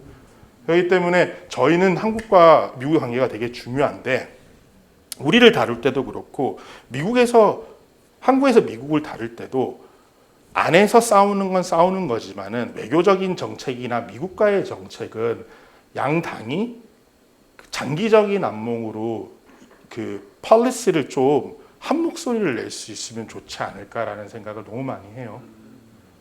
그게 사실 여긴 정치에 관심 있는 분들이 많이 있으실 텐데 정책에도 관심이 있고 그러지 않는 한은 제가 이런 이야기를 공개적으로 하는 게 좀 그렇긴 한데 제가 미국 의회를 한 12년, 13년째 출입을 하고 있는데 제가 받는 느낌은 어떠냐면 미국 쪽이 한국이 양쪽으로 갈라져 있는 상황을 어떤 분들은 그냥 아무 생각 없이 즐기는 거예요. 의원들도. 쟤네가 저렇게 이야기하지만 나는 내 편도 있어 이런. 그럼 얘네랑 이야기하면 되지. 어떤 분들은 그걸 너무 잘 알기 때문에 그걸 이용을 하기도 해요. 지금 미국이 어떤 거를 한국이랑 해야 되는데 이쪽 땅 애들은 이렇게 이야기하네? 그럼 우리 이쪽 땅 애들을 이용해서 반대의 이야기를 하면 되겠다. 그게 결론적으로는 우리가 안에서 목소리를 하나로 하면 못하니까 이게 되게 좀 저럴 수 있는데 저가 느낄 때는 어떤 느낌이냐면은 초등학생 둘이 막 싸워요. 싸우다가 결론이 안 나는 거야. 선생님이 미국 같은 거야. 선생님한테 가. 야, 얘는 이래, 선생님 얘는 이래 이렇게 싸우는 거예요. 미국 와서 그렇게 하는 것 같아요. 그러면은 미국은 뭐라 그러겠어요? 너네 싸우지 말고 화해해봐. 그런 거잖아요, 사실. 사실 그런 거잖아요. 그러니까 저는 한국에서 정치에 관심이 있고 한국에 이제 앞으로 이렇게 이런 오피니언 리더를 끌어나가실 분은 적어도 대미국 정책이나 미국의 스탠스에 대한 거는 안에서 다른 걸로 다른 이슈들로 많이 이렇게 토론하고 많이 이렇게 부딪히시더라도 장기적인 안목으로 같이 목소리 낼 수 있는 거를 정하셔서 아니면 룰을 만드시든지 이 이슈에 대해서는 이렇게까지 이렇게까지 합치가 안 되면 여기까지만 안 되면은 여기까지만은 이야기를 하는 걸로 하고 나머지는 그럼 이야기는 하지 말자라고 하든지 대외적으로는 그래서 그런 게 좀 생기면 좋겠다라는 말씀을 드리고요. 저희 기관은 예전에 저희 기관은 저희 김동석 대표님이라고 위안부 결의안 통과시키셨던 분을 이제 해서 제가 약간 다음 제네레이션 같은 느낌이고 지금도 저희는 뭐 아답티브 시티즌십 액트라고 해서 입양인 시민권 법안 해외에서 입양된 미국으로 입양된 입양인들 중에 시민권이 없는 사람들이 있어요. 미국 부모가 양부모가 있는데 너무 말이 안 되죠. 그게 이제 시스템 루폴이라 그래서 법적인 문제 때문에 그런 건데 그래서 그런 분들이 한 4만 명이 넘을 거라고 그러는데 그 중에 한 2만 명이 한국에서 입양 오신 분들이거든요. 그러니까 입양 에이전시를 설명을 드리려면 너무 복잡한데 입양 에이전시를 통해서 입양 오신 분들이 수속 절차가 안 돼서 시민권을 못 따신 거예요. 예를 들면 그런 법안들을 통과시키는 시민 로비를 하는 역할도 하고 있고 실제적으로 한국이랑 다이렉트리 연관된 법안 지금 건드리고 있는 법안 같은 거는 파트너위드 코리아 액트라고 해서 미국이 전통적으로 FTA를 같이 맺은 나라들한테는 그 전문직 취업 비자를 따로 할당을 해줬었어요. 있는 취업 비자의 쿼터에 줬든지 아니면 새로운 카테고리를 만들었든지. 근데 우리는 FTA를 처음 체결할 때 그 비자 쿼터는 나중에 다시 협의를 하자 해놓고 미국이 경기가 안 좋아지니까 이게 미국 사람들이 그런 비자를 이민 이슈로 받아들이거든요. 그래서 이제 통과가 못 되고 있는데 그래도 최근에 조금 기류가 좋아진 거는 한국계 기업들이 IRA 이후에 미국에 제일 많이 투자했어요. 수치적으로. 근데 한국계 기업들이 가지고 있는 가장 큰 문제 중에 하나가 뭐냐면은 지금 공장을 짓고 자기네들 시스템을 이렇게 돌리기 시작해야 되는데 거기 현지 채용한 사람으로는 이 일을 하는 게 너무 힘들다는 거예요. 적어도 중간 관리자 같은 분들은 한국에서 데리고 오거나 한국의 이 시스템을 이해를 하는 사람이 오는 게 좋은데 그러기에는 지금 취업 비자가 미국의 취업 비자가 1960몇 년도에 만들어진 그 쿼터 그대로 가거든요. 그래서 쿼러제가 있어요. 그래서 그 쿼러를 대부분이 IT 기업에서 구글이나 이런 IT 기업에서 가져가는데 최근에 오늘 누구랑 이야기를 했는데 그 비자를 4월 달에 취업 비자를 받는데 로터리를 해요. 로터리가 돼야지 이제 심의가 들어가는 거예요. 근데 로터리에 될 확률이 지금 10분의 1이에요. 10%. 추첨이 네. 10분의 1밖에 안 된다. 네, 그래서 이제 총량인 거예요? 그게 총량이 계속 정해지는 매년 평균? 예, 제가 알기로 제가 지금 정확하게 6만 5천 개인가 뭐 그래요. 그럼 계속 그게 유지되고 네, 그게 60년 계속 유지가 되고 아무도 내리거나 그만큼 이렇게 그런 것들을 다 이미그레이션 빌이라 그러거든요. 그만큼 미국이 이민에 지금 되게 예민한 거예요. 그래서 제가 아까 미국은 더 이상 친이민이 아니다 반이민이라 그러는데 그러면 지금 이 코리아 파트너드 코리아 액트라는 거는 결국 한국이 비즈니스를 그렇게 한국 기업들이 비즈니스를 잘할 수 있게 하는 게 결국 미국 경제를 성장한다는 논리도 있는 거고 우리 코리안 아메리칸 입장에서 봤을 때는 솔직히 말씀드리면은 그렇게 해서 오시는 분들이 점점 이민을 하게 되시는 분들이 많을 거고 그렇게 오시는 분들이 돈을 어디서 쓰시겠어요? 한국 코리아타운 같은 데서 많이 쓰시겠죠? 그러면 로컬 경제도 살아나는 거고 결국 미국 내에서 저희 같은 마이너리티 에스닉 그룹들이 힘을 가지고 있는 그룹들은 솔직히 다 넘버예요, 넘버. 머릿수가 많은 사람들이 힘을 많이 가지고 있거든요. 그런 면에 봤을 때 저희한테도 도움이 되는 법안이기 때문에 그래서 이런 법안들도 하고 있고 제가 개인적으로 저희 프로그램에 되게 좋아하는 거는 저희 대학생 프로그램을 되게 많이 포커스를 해서 사실 내부적으로 리소스를 대학생 프로그램에 제일 많이 쓰고 있는데 지금 미국 상하원 연방의회 한국계 보좌관들이 한 72명 이렇게 된대요. 근데 그 중에 15명이 저희 인턴십을 통해서 그래서 총 보좌진이 몇 명 정도 될까요? 그걸 제가 알아야 되는 몇만 명까지 될까요? 몇천 명 수준? 그러니까 상원은 한 정식 풀이 한 25명 정도 되고요. 한 오피스에 한 명당. 하원은 한 12명 이렇게 14명, 15명 이게 지역구 의원까지 포함한 거거든요. 제가 얼핏 곱하기가 안 되는데 근데 이제 DC만 한다 그러면 그 정도 수준에서 이렇게 상원은 100명이고 하원은 총 몇 명인가요? 435명입니다. 43.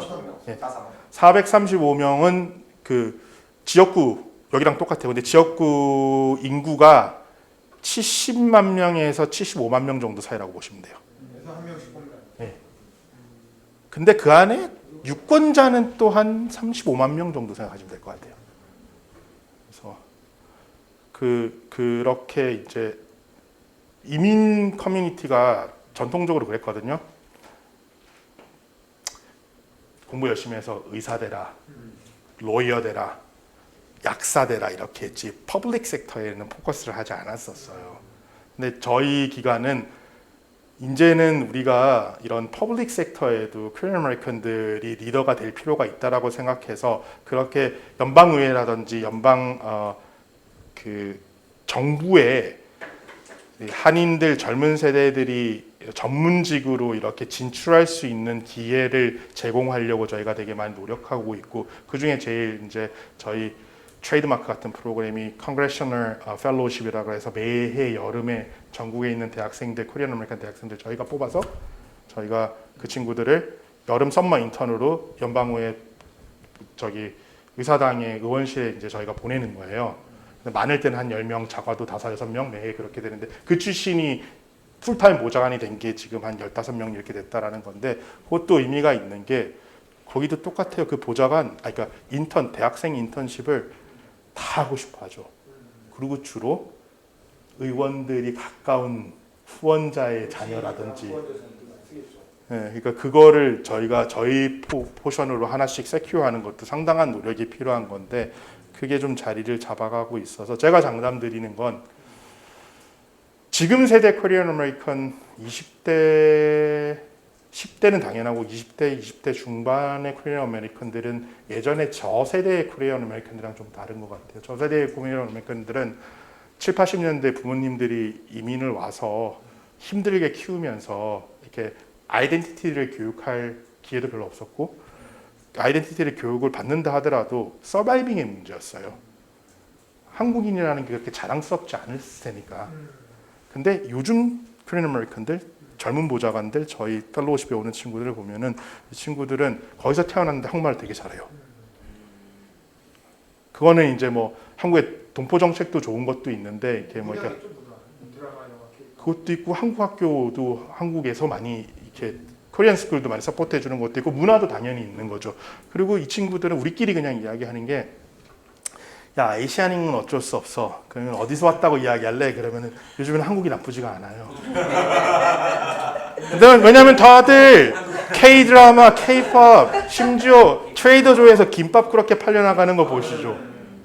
그러니까 저희 와이프가 3살 때, 제 또래인데 3살 때 이민 간 2세에 가까운 친구거든요. 이 친구는 런치박스 모먼트라고 그러는데 그걸 기억을 해요. 엄마가 한국 음식을 싸줘가지고 학교에 가서 런치박스를 딱 열었을 때 애들이 놀리는. 내 김치 냄새 나고 에이야 뭐 이러면서 이렇게. 그러니까 자기가 한국인인 게 자랑스럽지 않았는데 요즘에 대도시 주변에 있는 한국 애들은 나는 한국 사람이야. 그러면 이렇게 이야기할 수 있는 프라이드 예전에 어떻게 보면 일본 사람들 문화가 잘 나갈 때 했던 것처럼 그래서 이 친구들이 한국에 대한 아이덴티티가 있어요. 거기서 태어났음에도 불구하고. 자기가 한국 사람이라는 걸 그리고 한미 관계에 대해서도 뭔가 하고 싶어하는 것들이 있고 그래서 저는 그 친구들이 도자진이나 연방 정부에서 중진이 된다 그러면 한국말도 하고 그러니까 분명히 한미 관계에 대한 얘기들을 할 텐데 그런 친구들이 중심이 되는 시절이 오면은 정말 한미 관계에 있어서는 되게 보석 같은 사람들이 되지 않을까라고 생각을 하고 그런 면에서 저희 활동을 또 응원해 주셨으면 감사하겠습니다. 사실 그게 맞아요.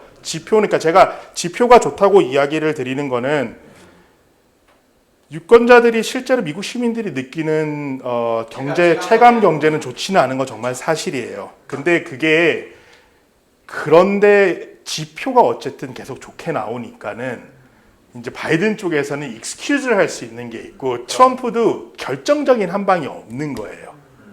이게 만약에 지표가 탁 무너지면은 거 봐라 이게 되는데 이게 이제 논란이 될 수 있는 상황에서 사실 그렇게 된다면 아까 저기 최민철 선생님께서 여쭤보신 것들랑도 연관이 되기는 한데 그런데 그 이슈들만 있으면은 이 경제는 분명히 바이든한테 불리한 거예요. 지금도 경제한테 가장 불리한 거는 유권자들이 느끼는 일반 시민들이 느끼는 인플레이션. 그러니까 저도 실제로 느낌이 어느 정도냐면은 코로나 전에 제가 그로서리 쇼핑 장을 보러 나갔던 거랑 지금이랑 비교하면 1.5배 정도를 돈을 더 쓰는 것 같아요. 거의 1.5배에서 2배 가까이 더 쓰는 것 같아요.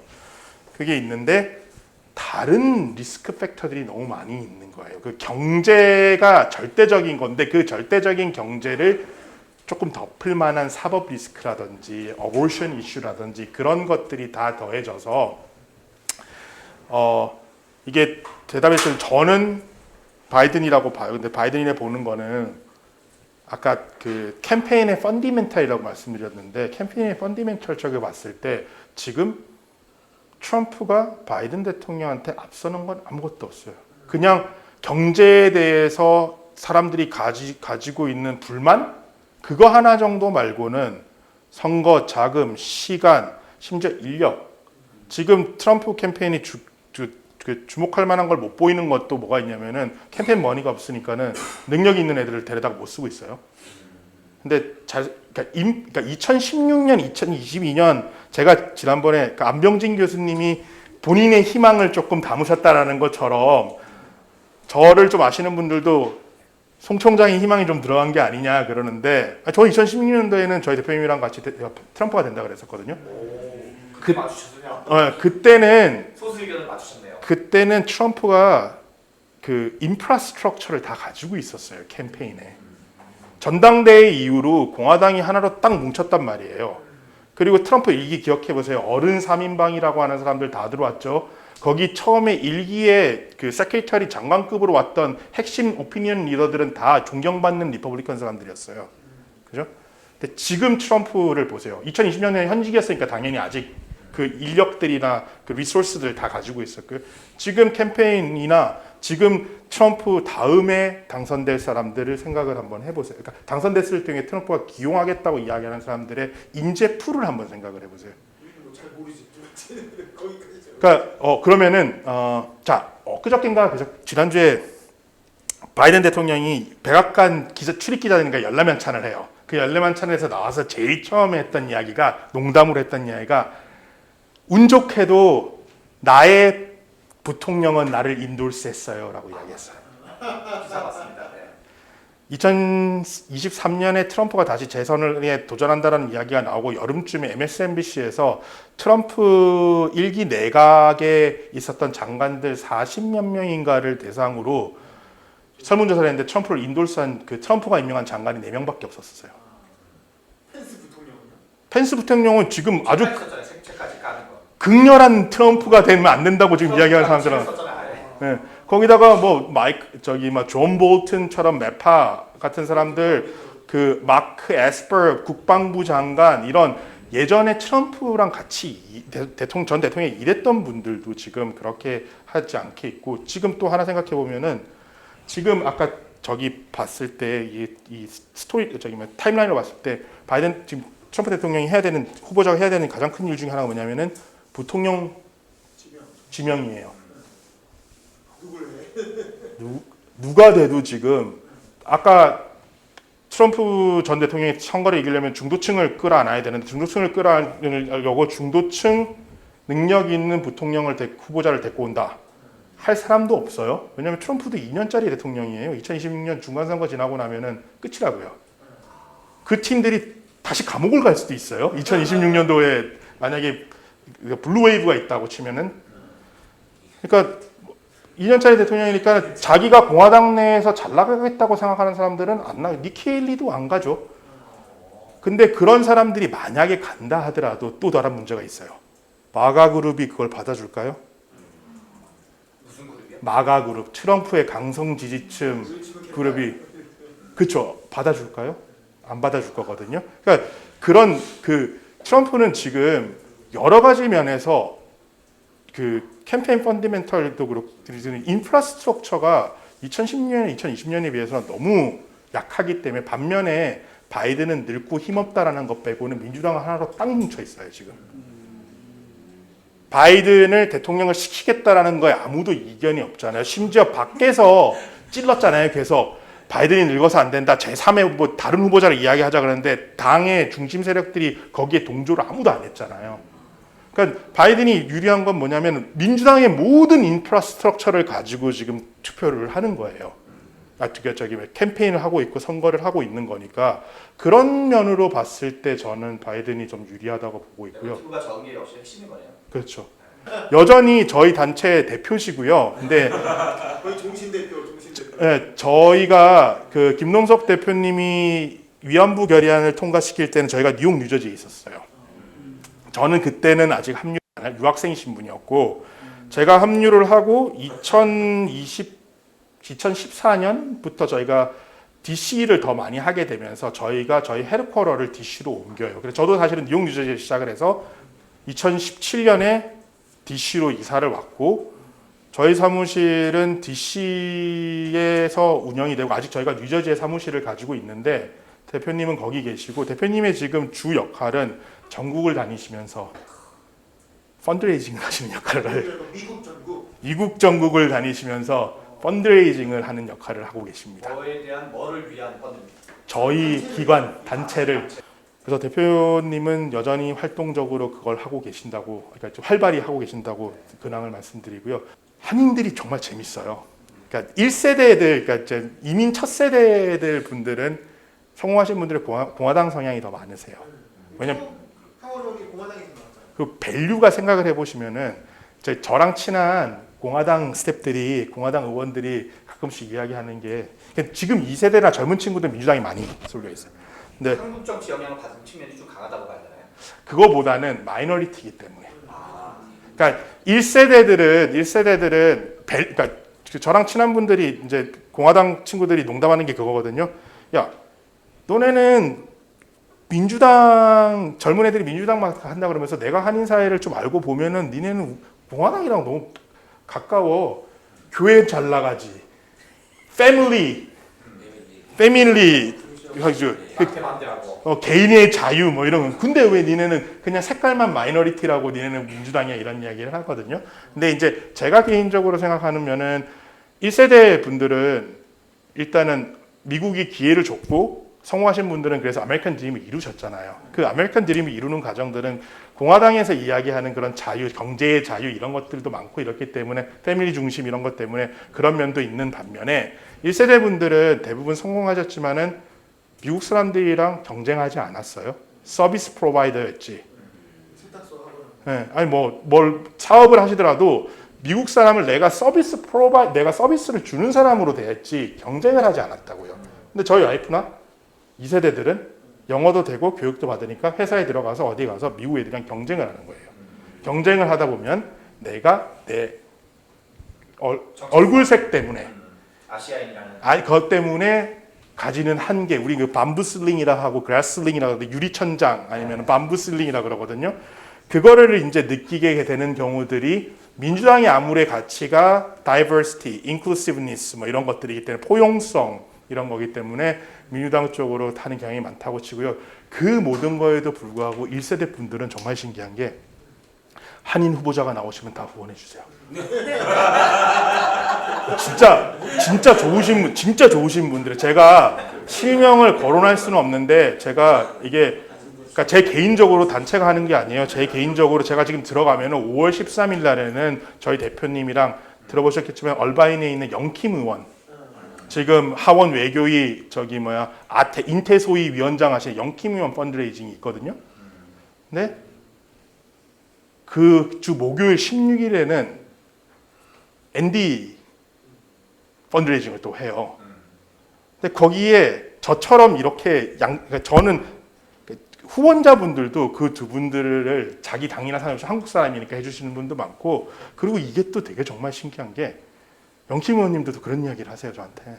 자기는 공화당이고 자기는 앤디랑 정치적으로는 그렇지만은 원석 씨는 앤디 의원이랑도 해야 돼요라고 이렇게 이야기를 하시고, 그러니까 좀 아직까지는 내가 한국 사람이니까 한국 사람이 이런 중요한 자리에 가고 이런 것들을 서로 좀 서포트 해주시는 게 있는데, 근데 말씀드린 것처럼 세대별로 봤을 때는 그게 조금 나눠지는 게 있고요. 그리고 캠페인에 캠페인을 한국 사람들만 아웃리치, 그거는 그런 경우는 있을 것 같아요. 제가 있었던 뉴저지, 노던 뉴저지, 버겐 카운티라고 불리는 지역이라든지 시애틀이라든지 LA라든지 지역구에 한인들이 유권자들이 4만 명, 5만 명 있는데 이런 데는 스윙 보터가 될 수가 있잖아요. 지금 그런 데들은 한인들의 입장이 되게 중요해요. 그래서 캠페인들에서 하원이든 상원이든 신경을 쓰거든요. 근데 그 외에는 별로 그렇게 전체 인구로 봤을 때 1%가 안 되거든요. 0.5% 되는데, 그러니까 이제 그런 면에서는 있고, 대신에 한인이 캠페인에 어떤 의미가 있냐라고 하면, 한인 후보자들이 저희 같은 마이너리티 그룹들은 지역이랑 상관없이 스타가 되려고 그러면은 자기 당에 자기 민족한테 돈을 끌어오는 능력을 좀 보여줘야 돼요. 그게 어떤 느낌이냐면은, 야, 니네 집 단속도 못하는데 네가 나와서 어떻게 할 수 있어, 이런 느낌이 있는 거예요. 그래서 큐반이 정치 활동을 되게 잘하는 그룹 중에 하나거든요. 큐반 후보자들은 큐반 커뮤니티에서 전폭적인 그걸 가져오는 게, 후보자가 자기의 그 능력을 입증할 수 있는 가장 첫 번째 그리고 중요한 단계 중에 하나거든요. 그래서 그런 의미에서 한인들의 캠페인이 의미가 있고요. FTA는 저는 트럼프는 리비짓 할 수 있다고 봐요. 가서 당연히 할 수 있다고. 그러니까 지금 갑자기 방위분담금 이야기 꺼냈잖아요. 지금 며칠 전에. 거기는 할 것 같아요. FTA, 왜냐하면 FTA를 왜냐하면 그분의 전략이 그거잖아요. 그렇게 흔들잖아요, 자꾸. 그렇게 흔들어야 또, 그러니까 그분은 제가 봤을 때는 자기 아메리카 퍼스트, 아메리카의 이익을 극대화하는 걸 보여주면 된다고 믿는 분이기 때문에 한미 관계도 흔들어서 더 받아낼 게 있으면 더 받아내는 게 본인의 공적이 되는 거가 되는 그런 거기 때문에 충분히 FTA 다시 할 수 있다고 봐요. 그러니까 대중국 이야기를 하거나 뭘 하거나 하다가 이게 조금 마음대로 안 되거나 지지부진하면은 이렇게 상대적으로 좀 다른 이슈이지만은 FTA를 톡 건드려서 또 다시 자기가 뭘 이렇게 이루어내는 걸 보여주는 이런 측면에서도 할 수 있다고 생각하기 때문에 충분히 할 수 있다고 봅니다. 대통령이 되기는 쉽지 않을 거라고 봐요. 왜냐하면 이게 대통령 누구라도 다 쉽지 않아요. 지금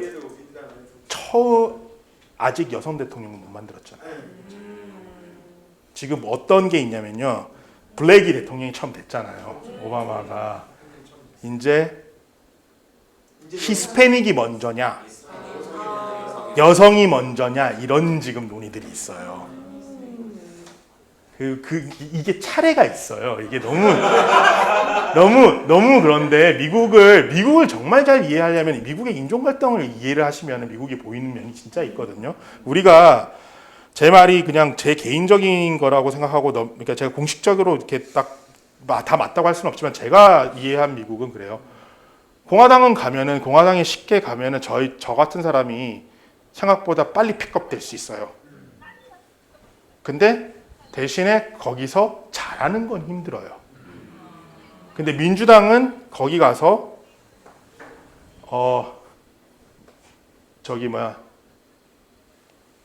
잘할 수 있는 환경은 주는데 픽업 자체가 힘들어요. 어떤 느낌이냐면은 나 이제 공화당에 들어가서 공화당에서 활동을 할 거야. 그럼 거기는 저 같은 마이너리티 라인이 없어요. 그러니까 바로 쇼컷으로 바로 들어갈 수 있잖아요. 민주당에 가서 갈 거에서 가보잖아요. 그러면은 자 백인과 비백인이 있어요. 그리고 백인과 비백인 사이에 비백인에서는 블랙, 히스패닉, 에이시안 안에 또 들어와서 인디안, 차이니즈, 베트나미즈, 필리피노, 재패니즈 막 이렇게 되는 거예요. 그 순서를 기다려야 되는 경향이 있어요.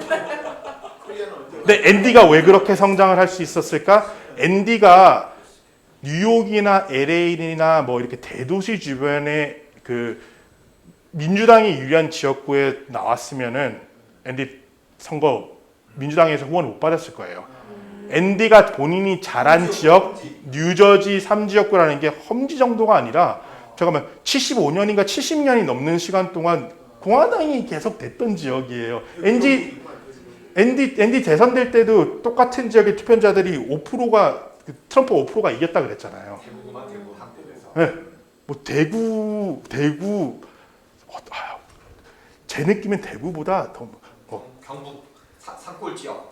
미리하는 거예요. 반대로 또 가면은 막 전라도에 가서 뭐 강주 같은 데 가서 국민의힘이 이긴 그런 느낌이에요, 정말로. 진짜 그건 최고봉. 그건 대구보다 더 어려운. 네, 진짜 그런 느낌. 그래서 앤디가 처음에 출마 선언할 때 아무도 거들떠보지 않았어요. 안 될 거라고 봤었어요. 근데 본인이 찾아다니면서 유권자들 진짜로 만나고 지금 그 저기 뉴저지 상원의원 선거도 그랬거든요.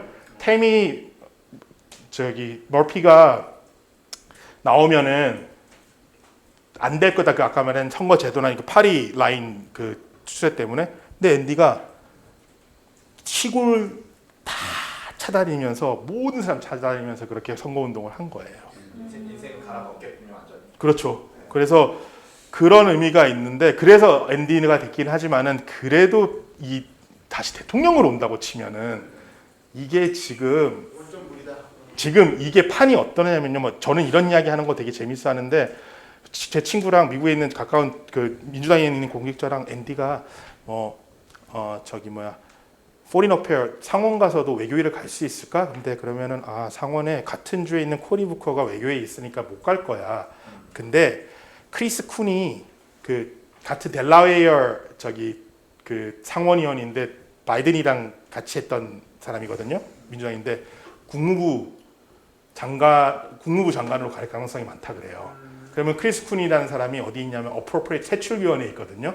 세출위원 다 가고 싶어요. 우리로 치면은 예결사. 예결위 같은 데라서 그러면은 코리 부커가 거기를 가고 싶어 할까? 그럼 가게 되면은 민주당 자리가 그 상임위 자리가 비어. 그럼 앤디가 되지 않을까? 이렇게까지 다 그 상임위 자리 가지고도 판이 다 짜져 있는 거예요. 그러니까 그런 미국 정치 폴리틱을 생각했을 때 안 되는 건 아니지만 앤디가 지금까지 해왔던 걸 봤을 때는 안 되는 건 아니지만 그렇다고 해서 그게 쉬운 일은 아닐 거라고 생각합니다. 또 제가 안 된다라 했다고 이야기한 걸 앤디가 알면 다음 주에 만나야 되는데 출마는 해볼 수는 충분히 있을 거고. 근데 제가 봤을 때 미국 정치 역사도 그렇고 앞으로 미국 그 민주당 폴리틱에서도 그렇고 한미 관계도 그렇고 앤디 킴 의원이 되게 중요한 인물이 될 거는 사실이에요. 그냥 그 능력이 없이 온 사람이 아니라 본인이 충분히 능력이 있는 데다가 본인의 정치적인 능력도 스스로 증명한 사람이기 때문에 앤디 킴이 성장하는 걸 같이 지켜보는 재미가 좀 있으실 거라고 제가 봤을 때는 또 어떤 이벤트성의 일들이 벌어지긴 하겠지만 중요한 거는 그때도 보셨지만은 그 조약을 하려고 그러면은 조약이라든지 어기먼트 하려면은 국회 동의를 받아야 돼요. 근데 우리가 트럼프 1기 때도 싱가포르 회담 막 하고 막 우리 막 여기 너무 업돼 있을 때도 미국 의회는 되게 반응이 차가웠거든요. 심지어 공화당 의원들도 차가웠었어요. 근데 그러면서도 뭐라고 하지 않았던 거는 민주공화 양당 다 분위기가 어떤 분위기였으면 그래 하고 싶은 대로 해보라 그래 일단은. 그리고 이게 뭐가 일어나면은 비준을 받으러 우리한테 와야 되는데 그러면 그때 묻고 따져볼게 이런 거였거든요. 근데 이게 저희가 생각하는 것보다 미국에서 일반 시민사회들 그 의회에서 북한에 대하여 가지고 있는 스탠스가 되게 확실한 라인이 정해져 있고 강경한 면이 없지 않아 꽤 있기 때문에 트럼프뿐만 아니라 누가 온다 하더라도 북미 관계를 하는 거는 그런 이벤트성이 아니라 그런 의회라든지 시민사회의 이 여론도 같이 좀 바꿔 나갈 수 있는 그런 계기가 있지 않으면은 단기간에 대통령 하나가 이렇게 한다 그래가지고 되게 유의미한 무브먼트가 생기기는 쉽지는 않을 것 같아요. 알겠습니다. 감사합니다. 마무리하겠습니다.